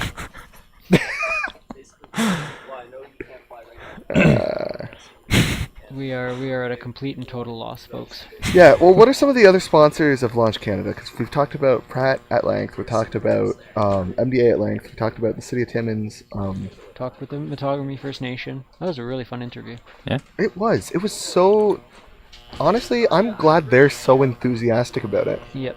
If you haven't seen that, somewhere in Stream 2.0, there's a very good interview with Chief Jenny of the Metogamy First Nation, and outside of all of the launches, I think my favorite thing that's happened today.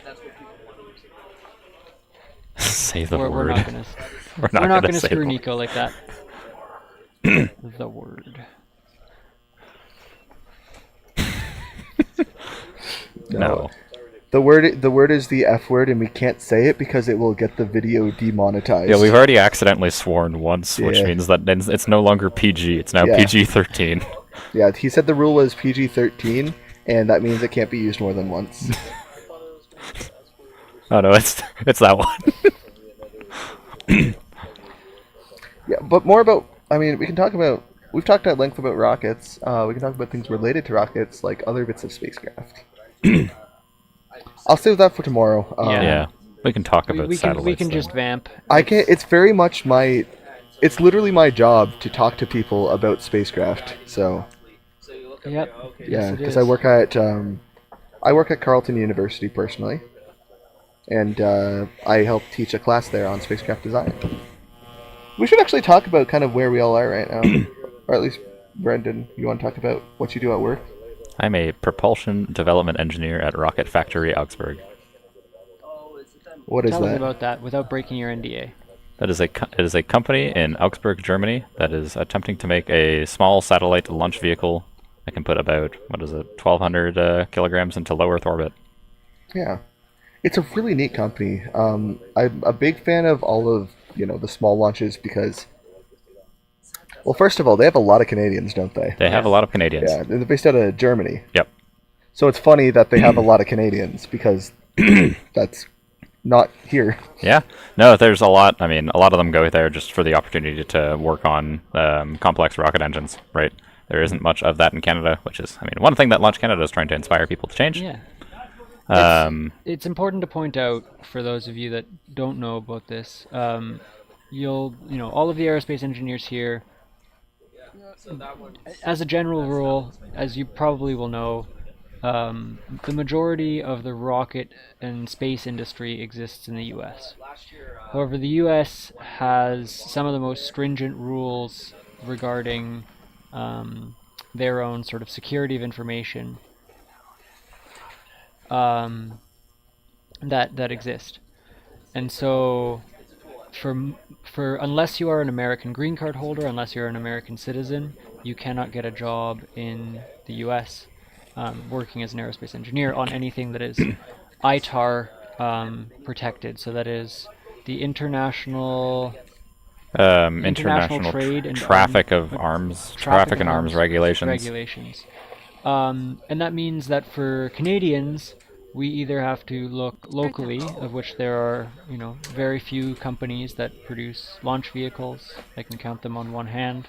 Yeah, one of them is, I think, Nord Space, which is one of the sponsors. Yep.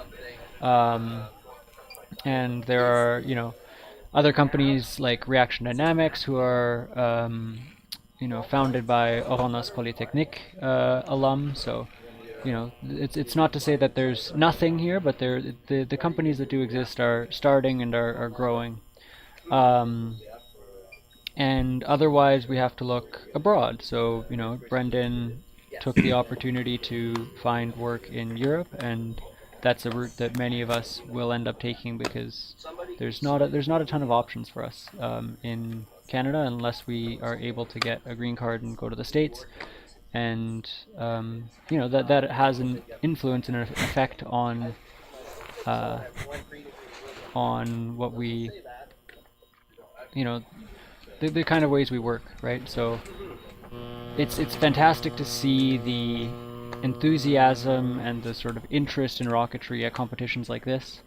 Ups the drone again. Really hope that is able to be translated better to industry and to sort of a burgeoning Canadian launch industry in the future, because I think that there's a lot of talent here, and we are seeing top tier Canadian talent like my wonderful co-hosts, having That's to go, very kind of you. Having to go abroad and yeah, find work in other countries. Yeah.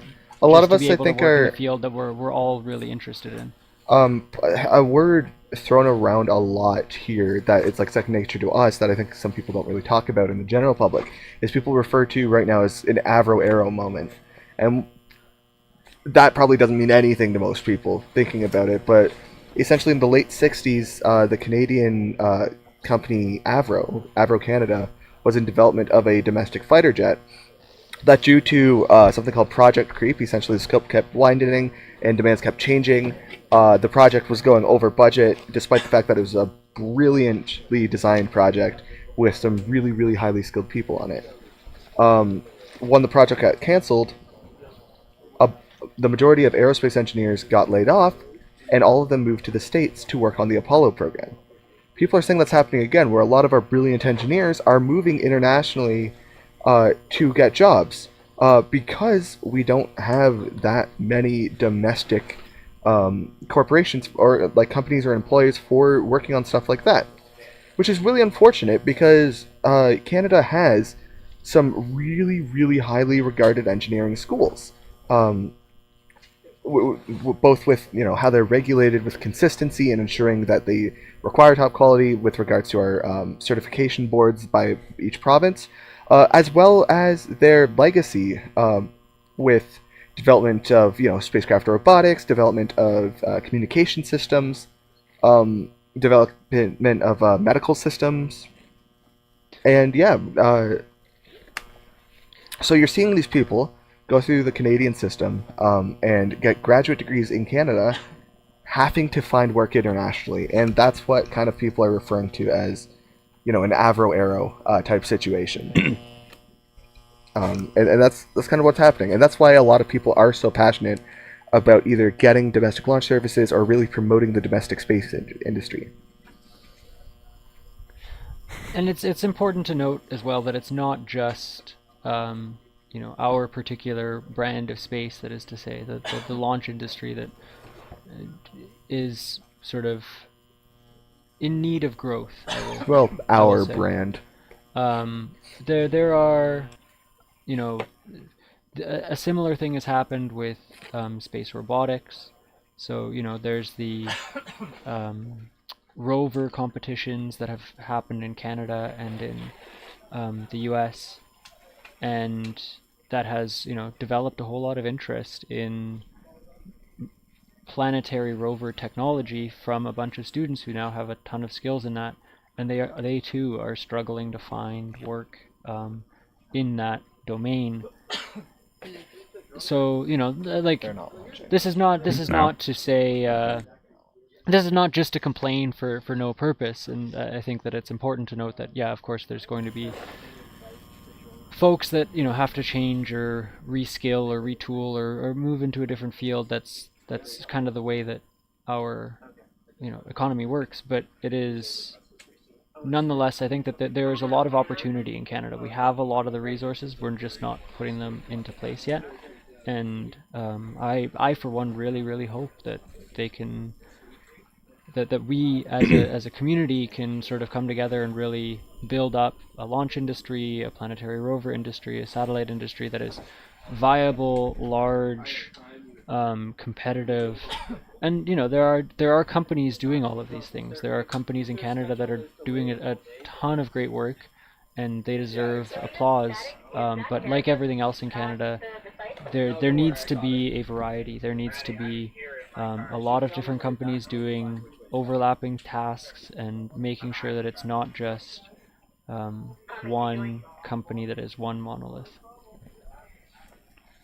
I guess on that, that's really the goal of this competition as a whole. That's why one of the reasons it's so important to us, but so important to have an event like Launch Canada in the first place.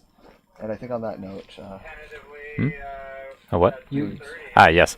I was gonna say that also brings up the discussion as well, Simon. What is the point of throwing a bunch of money into space? Why should we be doing this in the first place? Is that money spent better elsewhere? So, I mean, the first and easiest rebuttal to that argument of we're just throwing money into space is that, well, that money doesn't get spent in space. It gets spent on Earth, right? That there are people that work in the space industry that are going to be able to then feed their families, that are going to be able to then, benefit their local society and sort of be part of that community. Beyond that, I mean, we are only able to communicate with you here thanks to space technology. The Starlink that is, keeping this system running is only here because of space technology. There's a million and one things. Something that's relatively close to my heart is the wildfire satellite constellations that have been developed, or wildfire tracking satellites that have been developed, because we've seen the damage that wildfires have done to Western Canada over the last few years. It's really important to be able to quantify and sort of track and predict what's going to happen with wildfires. Of course, recognizing that they're natural phenomena that we're not necessarily going to be able to totally control. But there are 1,001 little things that, if the space industry did not exist, that we would have to find other means of doing, and it would be a significantly more difficult challenge. I think my favorite one to bring up is actually the agriculture industry, Yeah, of how exactly. space technologies improve crop yield by such a significant margin. I think some folks who aren't particularly aware, they say, okay, we can spend the money better by, giving food to people. But the fact of the matter is that the money going into space is making food way easier to grow, is improving crop yields. This is by, for example, weather prediction, where you can tell where it's going to rain. So like simple weather satellites where you can get forecasts. Just forecasts like that alone are life changers. You can also But monitor. you also can monitor yeah. things like soil nutrients from space. You can monitor using constellations like the RadarSat constellation, which was actually produced for the Canadian Space Agency by MDA. Monitor all sorts of atmospheric characteristics, and also map like the coastline and help with search and rescue at sea and stuff like that. Right? These are vital things that are improving lives and they're saving lives, right? Yep. And on a very micro scale as well. I mean, you can question like, okay, we're out here in the forest launching rockets. What does that do for, students? What does that do for anyone? I assume you're watching this with the, pure intentions and just want to see some cool rockets launch. But, there are benefits to wanting to engaging in competition teams like this. Certainly for my part, for all that I thank Carlton for the education that they have provided me with, the lion's share of what I feel like makes me the engineer that I am was learned through Carlton's rocketry team, because it's only really through the practical application of a lot of the techniques that we are taught in these classes that they really stuck with me. And this is something that we were talking with the chief of the Matagami First Nation about, is that she was really thrilled to see that people here were engaged in learning, and by being engaged in that learning, they are sort of more likely to actually stick with it and really make it part of themselves and discover that. And so that, that is a very valid goal to begin with, but it's also something that is just scratching the surface of the value of competitions like this. Not to mention all of the connections that you make. I've often said that the Canadian space industry is like 3 raccoons in a trench coat. It's very, very small. And being here, you get a taste of that community and you get to know people, and before you know it, every time that you go to a space event in Canada, you're going to know somebody, or you're going to know 2 or 3 people, and that makes everything easier going forward. So there is value to being involved in these competitions, both on a personal and on a sort of group level. Do you want to call it Mike's off? Do we want to call it soon? It's quarter after. They have a hard stop at half after, so they're not launching. Yeah. So, folks, looking at the time here, we know that McGill has a hard stop at 6:30. We know that they take about 10 minutes to fill. That's being optimistic, I think. And they are currently still on the pad. Given that it is currently 6:15, that gives them about a 5-minute buffer for them to launch. So I think that the odds of McGill launching tonight are extraordinarily unlikely. Yeah. They'd also have to clear all the recovery teams from the ballistic zone, Yeah. which takes a lot of time.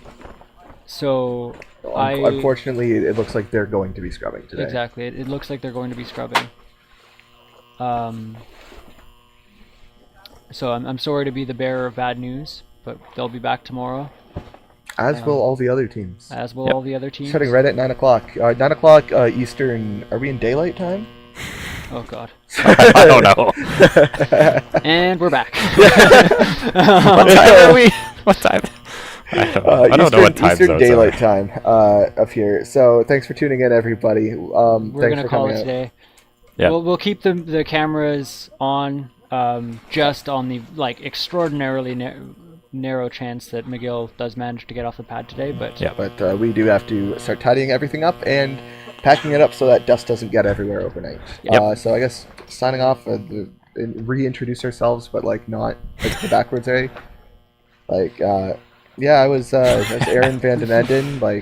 That was me. Okay, bye. That's that's Simon Gala. That's Brendan Griffin, and that's Nico Cooper. Leave Aaron hanging. Let's go. All right, bye guys. Thanks for watching, everyone.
Oh, look! We're this percentage in the poll, folks. Yeah, there we so go. this is curious. We are yellow. They've gone to yellow flag, Which means they're we are arming loaded. the rocket. It's kind of funny because the rocket is yellow too. But yeah, call your ma, call your pa, get them back on the stream. Where maybe, Not yet. we're yeah. We'll keep you posted here. I kept my eye on the stream. I don't know. We were close there. We almost went home. But no, we're really excited for Miguel here. It's gonna be a rudimentary live stream here. We're probably only gonna get pad footage. Oh yeah, they had some pretty cool artwork on their rocket actually. They had like a kind of wing, like a nice wing kind of. Maybe even like this. You know? They are actually using I forgot the word. What's the Inuit language? That is a very good question. But they're using Inuit words. Their rockets are always named after animals of prey, right? Yeah. Or I guess Oh, predators. yeah. So, jeez. This year it's named after the killer whale. Yeah. Yeah. I forget the exact one, but I know what you're talking about. It starts with 2 A's. If any of you viewers there at home can have Google available, please feel free to and let us know in the comments. I'm sure folks know the name of McGill's rocket. In fact, Simon, I think, knows. What's the name of the McGill rocket? It's Thorondor. Thorondor. Oh wait, no, never mind. I thought you said it was the one with the wings. Yeah, it's the one with the wing artwork. It's got like a black wing on I yellow. was thinking about a different Quebec schools. Oh, okay, no worries.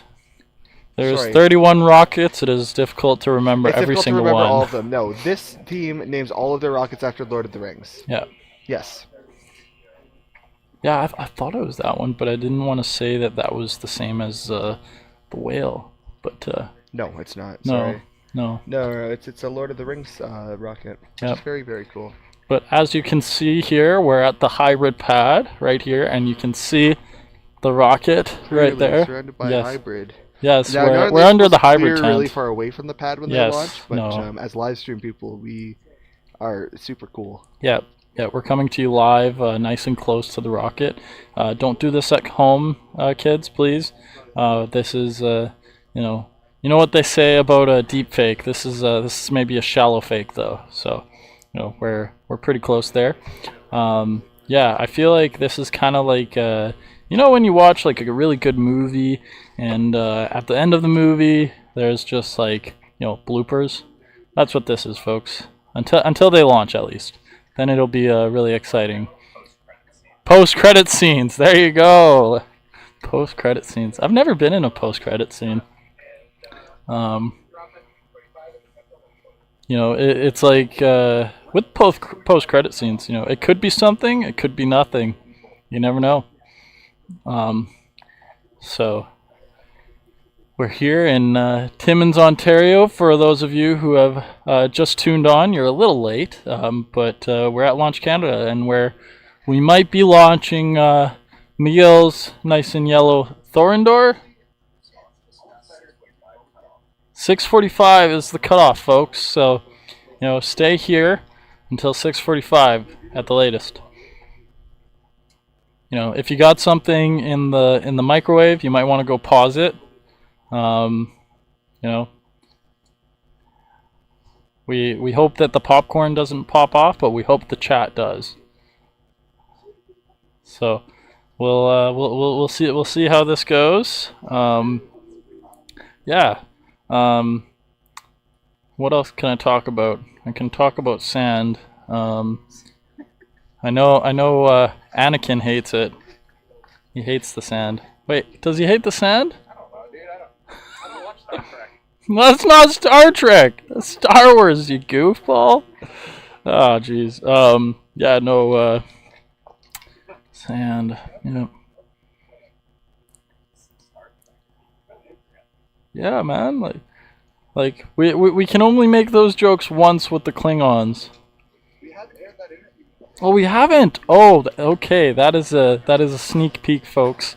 We interviewed some Klingons who came down from space, from another universe or not another time cause I believe Star Trek is based far into the future, not far far away in a galaxy.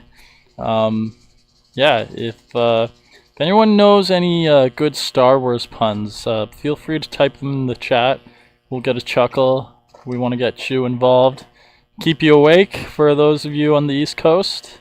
I hear Newfoundland actually, it's an hour and a half like ahead of us, which is pretty impressive. Like, a whole extra half hour. Can you believe that? Yeah, I certainly couldn't until I went there. It was very, very, very fun. Sleeping in, coming from Ontario. I myself, I'm originally from Alberta. Oh wow, we dropped views. I am hurt. I am hurt, folks. We get you to come back, and that's what you do to me. Oh, come on.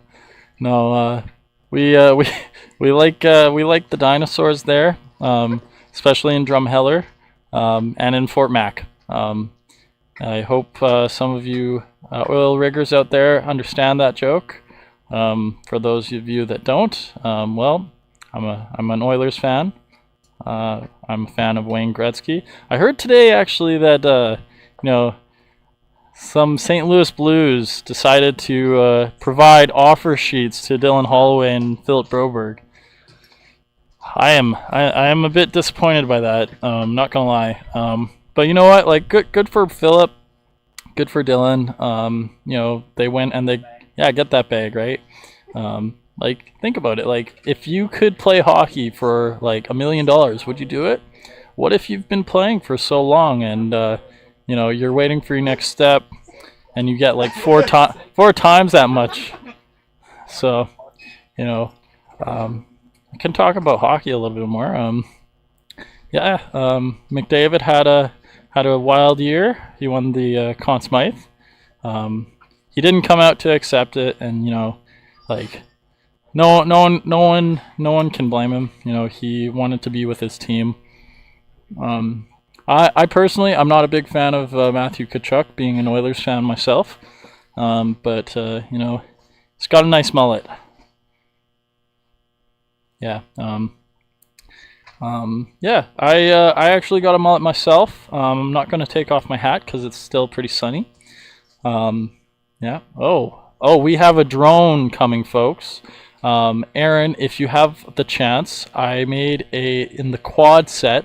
I set it up in such a way that you could have the footage in the booth here with the McGill rocket, and then also the drone in the upper corner. I might have been messing around with the moose footage, but okay, they're all messed up. That's okay. I'm a little messed up. I don't know if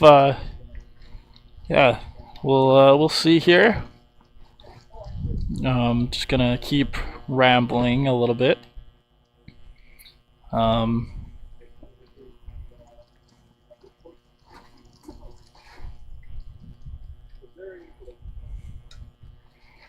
Really excited though still for the Oilers. They signed Jeff Skinner to a 1-year, $1 million contract.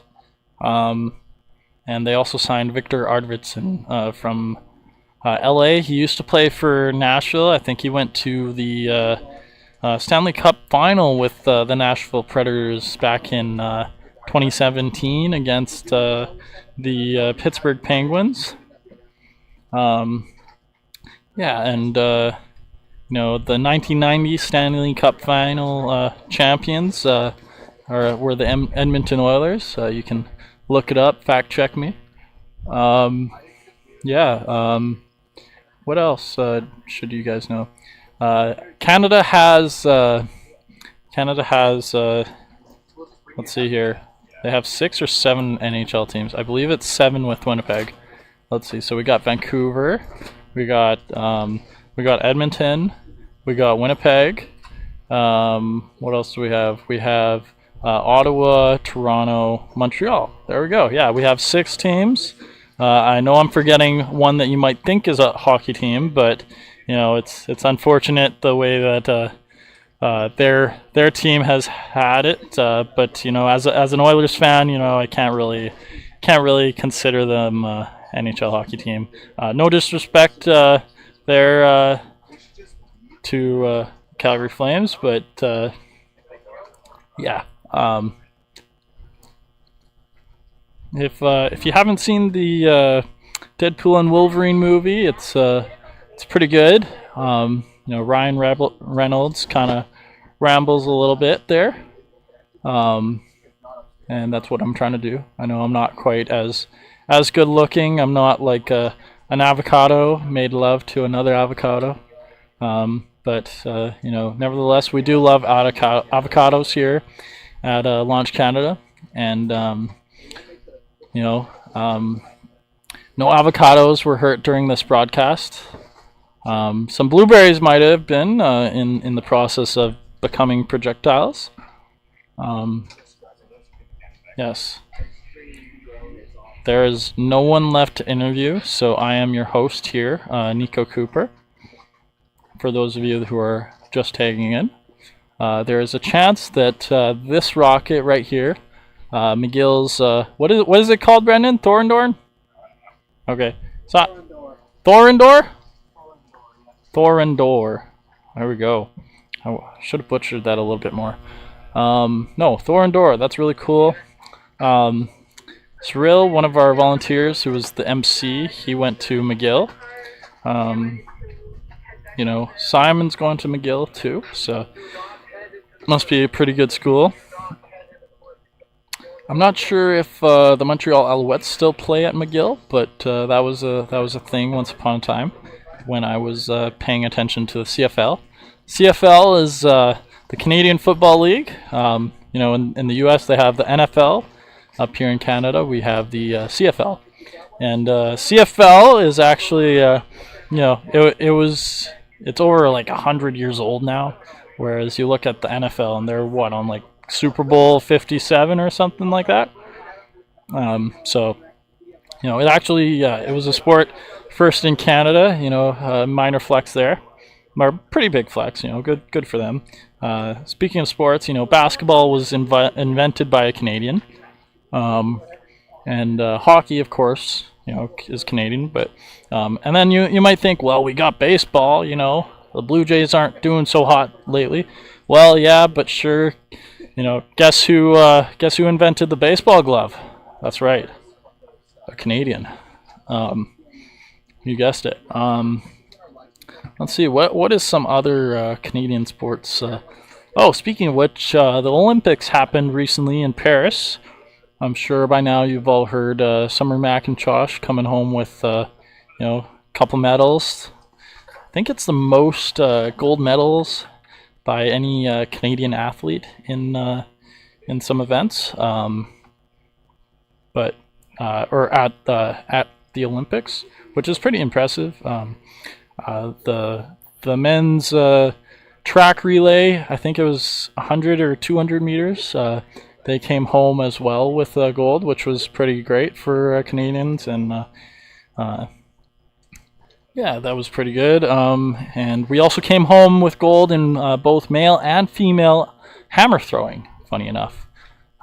So that's always good. Let's see, what other sports do we have on the go? I tried frisbee golf the other day. It's a lot harder than it looks. Oh, thank you. There we go. We have Mars here. They just recovered their rocket. Do you want anything to say to the live stream? Come chat with the live stream. Yeah, come chat with the live stream.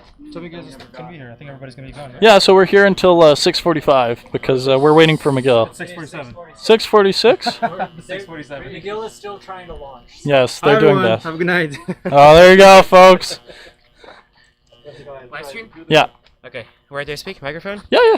Okay. We are speaking on behalf of MARS, Metropolitan Aerospace Rocket Society. We have successfully launched 6 rockets today, 1 failure, and we have got 6 L1s today. Right on. We are like the first year team. We were funded at Team U Toronto Awesome. Metropolitan University, and this is a huge breakthrough for us, coming down all the way from the scratch to launch Canada and launching the certification flight rockets. So super excited being here, and thank you so much for my team. Thank you, Winter, for your support. Thank you, Launch Canada. Great event. We all love you, and all the best. And one more question. Yes. Do you consider yourselves Martians? We will at some point. For now, it's just like a small, L1 rocket. But when we reach like L3 level, Right definitely, yeah. One small step for rockets, one large step for Martian kind. That is true. I love it. Thank That you is so true. much. Thank And you so much. what's your name one more time? Nikolai. Nikolai. Thank you so Yes. much, Nikolai. Thank you so much. Very Have much a good night. appreciate it. You as well. Take care. Get some rest. Thank you. You're the best music. There you go, folks.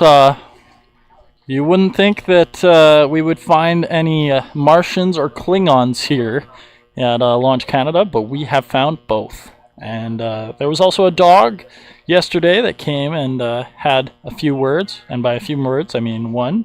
It barked into the mic. That was pretty good.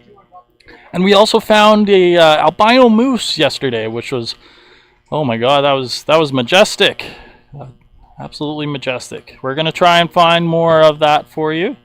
Albino moose. They're one in 20,000, believe it or not. 1 in 20,000. McGill is pulling off the pad. Oh, last person is coming off the pad. They're going for it.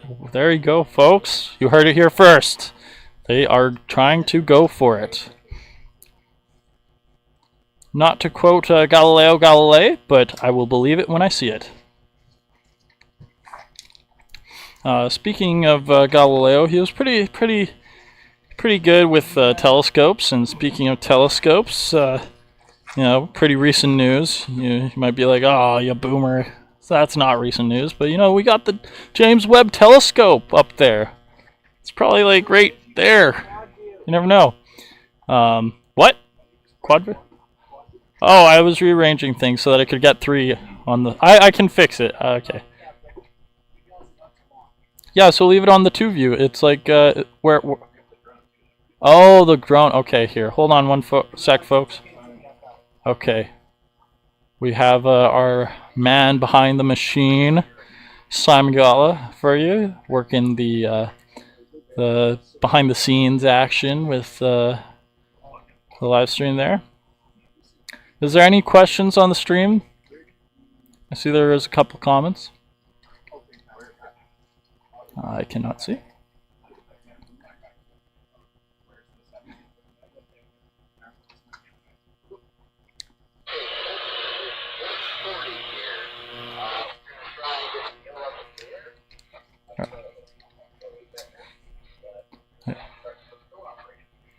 All right, they're going for it. Starting fill operations? They're starting fill operations.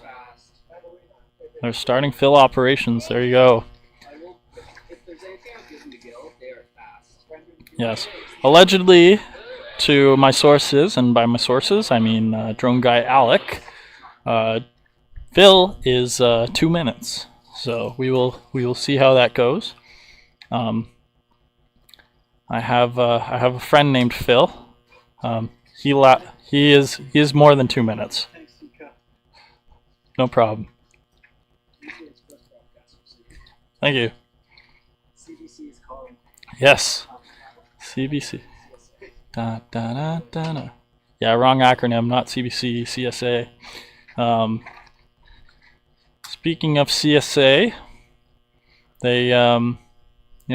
our Michelle Wander actually came by earlier today and had a really good talk with Brendan and one of our other guests. They talked about some footwear there. And in addition to that, I am also wearing some footwear with some funky socks. I got the space shuttle here. I don't think that they can see that. They definitely can't see that. Oh, they cannot. Okay, well, let's try that again. Oh my goodness. Please don't hurt yourself. There we go. You have the same socks? No way. Where'd you get them? That's awesome. Thank you. Alec has good taste in socks. And I have good taste in music. So, to that, over to Simon. So, by the sounds of it, McGill is currently filling. it takes about 2 minutes, and then they should be hopefully able to lift off. One could say we're... They're getting there. Things are looking good so far. Pressure has been equalized. McGill takes 2 minutes to fill, and they're getting there. So this is good. This is good news, folks. We're dropping frames at like the least convenient time, right? And we're dropping frames. So the other thing that's kind of happening is some teams are still out looking for the rockets, but they're being instructed to stay outside of the ballistic zones, right? That means they have to stay where they are, not enter the ballistic zones, those being like downrange of where the rocket will launch. So they can't go look for the rockets. They have to wait on hold while, basically until this team's done launching. Yeah. And that would include all the teams we haven't seen come back yet. So this would be the salvo with Carlton, with Ontario Tech. I believe Sask hasn't returned yet. Ontario Tech is still looking... Oh, wow. Yep. They must have gone far. ETS has returned, right? I'm pretty sure, yeah. Yeah. Yeah, it's red.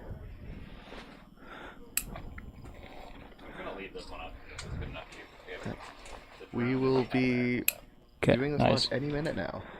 And well, any minute. We're still waiting. Rockin' man. Hey, Brendan, do you mind passing me my speaker that's behind you on the chair? No, behind you. On the chair. On the edge of the chair. On the corner. On the top corner. Shh. McGill is going into its launch sequence, so... Okay. Well, we didn't think it would happen.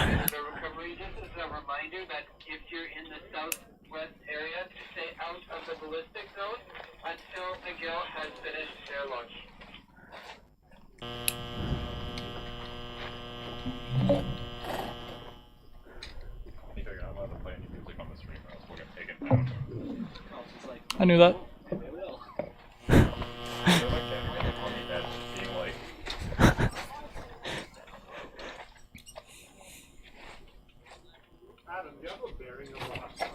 For those of you just joining us, McGill is going to make a launch attempt here in their hybrid rocket. Or Matthew, follow the repeater. The repeater is pointed at it, roughly. It's a little bit to the left of the repeater. Yeah. So there's like three tall trees, and to the right of that is the station. So 3 tall trees over there is where the repeater is.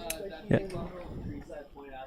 The repeater's to the right, and it should be to the left of that. So we're going to try and see it from the solid pads area here. As you might have seen on the stream with the liquid launch earlier today, both liquids and hybrids tend to have almost no plume at all. So in comparison to some of the solid rocket motors that have been launching all day, it's not certain that we're going to be able to see it. So in fact, you guys might have a better view than we do, because you have the advantage of a flying vantage point, and we just have our eyes.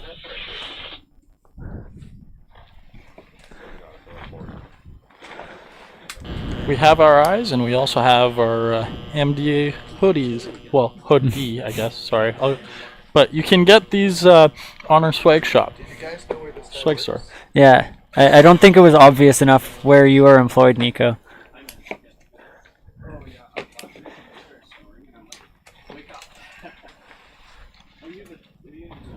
Oh boy. Come on, Miguel, you got this. Alright, come on, Miguel. This is like more tense than the Carlton launch. Yep. And that's my old... Basically got that read through to work. Yeah. Altimeter mounted like line cutters and altimeters. Wi-Fi actuated. Like it was on the parachute. Oh my god! Like sewn into it, which is how the military does. It worked. Come on, McGill, light this bird.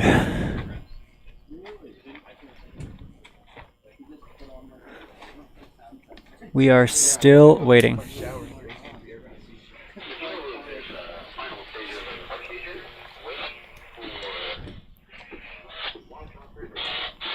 Oh, here we go. McGill is in the final stages of its procedure, waiting for launch operations.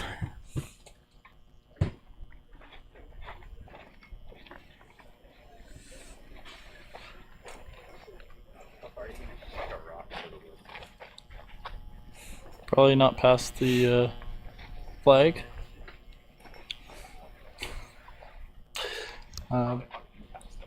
Whoa. Please do not huck me past the flag. Alright.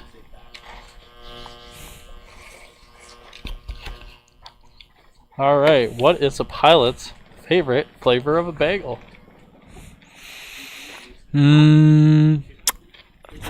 Poppy seed, I don't know. No, how about you? Do you know what it is? I was gonna say something stupid, but that was the punchline, so I'm just gonna withhold it. No. No, that was actually the withhold. That was actually plain. Yeah, plain. Huh. It's pretty good, eh? That's We have what only the need. best jokes here. Awesome. I'm losing years of my life with this team. Whoa, jeez. I'm losing years of my life with this stream. McGill are definite front runners for the Are We There Yet award. Yeah. How did recently created. How did the spider open his website? McGill is about to disconnect their fill line. That's the there we punchline, go. right? Nice. Sorry, no, I actually butchered it. I meant to say, how did a spider open their business? And I was going to say, With a web connection. Yeah. Oh. Jokes like that are way funnier if you just don't say the punchline. Yeah, I know. You just say the build-up. Yeah. Oh. Why? What? Oh, okay. Alec is playing around with the settings on his drone, and we can see what he's doing. Why? It's on the right there. Why do boxers make good comedians? Because they always. Sorry, go ahead. They always hit the punchline. I don't know. Yeah, that's exactly. Always hits the punchline. Ooh, there we go. Ha ha ha.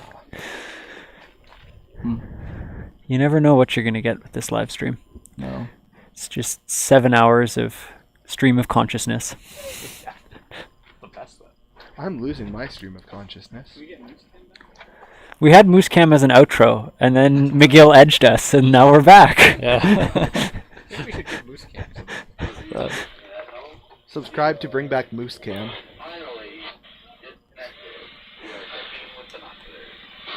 We are disconnected, checking with binoculars. So things are looking promising. Come on, McGill. Please launch this. Please. Do something. What is the Lorax's favorite Have we number? tried poking it with a stick? A tree. Yeah, number 3. Turning it off and turning it back on again? Oh, try humor.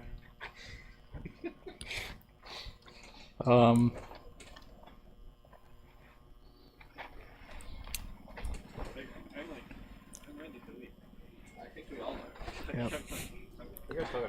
Yeah, I'm just gonna watch it like clear the tower and then like okay, bye. Yeah. Heads up, yeah, to the car.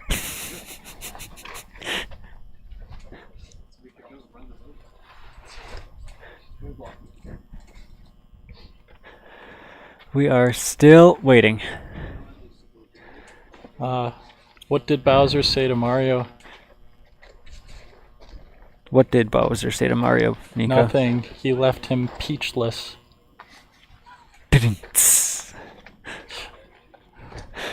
I appreciate that in future years, McGill is going to have to look back at this launch, and it's just going to be a sequence of ever worsening. Yeah, hello to the future McGill people watching. Yeah. Shoot, I have Stay in We're sorry school, for- kids. We're sorry. You see, I have left myself to this fate. Oh my goodness. Stay in school, kids. Oh yeah. Stay in school. This is what happens. Oh yeah. Yeah, Simon, where are you doing a master's degree? I'm hopefully doing a master's degree at McGill. Traitor! So I have just inadvertently screwed myself over. Good. We like done. McGill. Hey, what are you doing? You should be over at the advanced pad right now. No, not part of that team yet. Miguel, if he'll still have me after all of the, please hire me. Are they selective? Like, do they do interviews and stuff? What are you doing at McGill? Do you want to talk to the folks back at home? Talk to yourself? In a couple days, I should be starting a research assistantship at McGill. Ooh. But we'll see. That's good. Someone said Amogus. Amogus? Amogus. Amogus. We have an Amogus in the chat. Are we actually gonna scrub due to weather? Can you imagine that? That would be the cruelest of fates.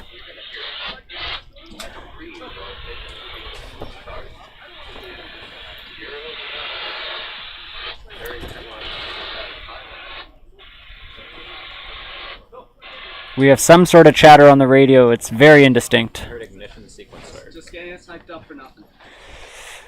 Why are the best rockets always dirty? Because they launch on skid marks? No, because they never scrub. Skid marks is really funny too. That is good too. That is good too.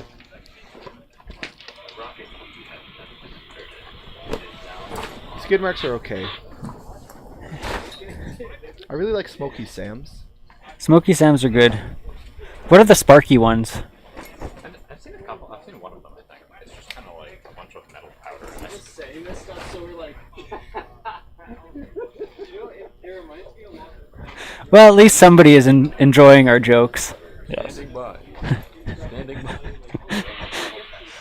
We are in the final countdown for what feels like the fourth time. It's not reference to any sort of song that will get No, us this is banned. parody. Parody, so it's fine. Yes, okay. You're right. My warning.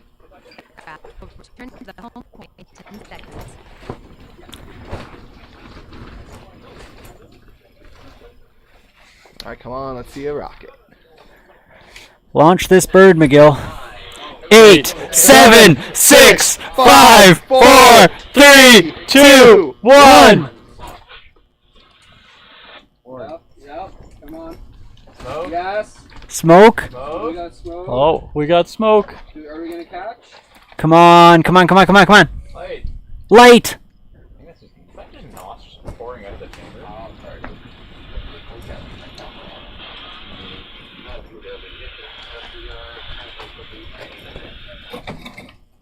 Oh no. Scrub.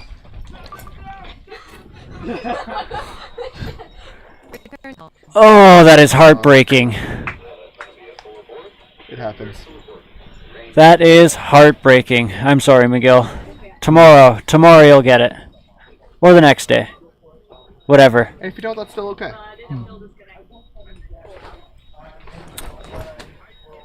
Anyways, goodbye to the live stream. Goodbye for real this time. We'll see you tomorrow. We're tired. We need to sleep so we can bring just as excellent content to you tomorrow. Do you want to fade to black, Brendan? Fade to black?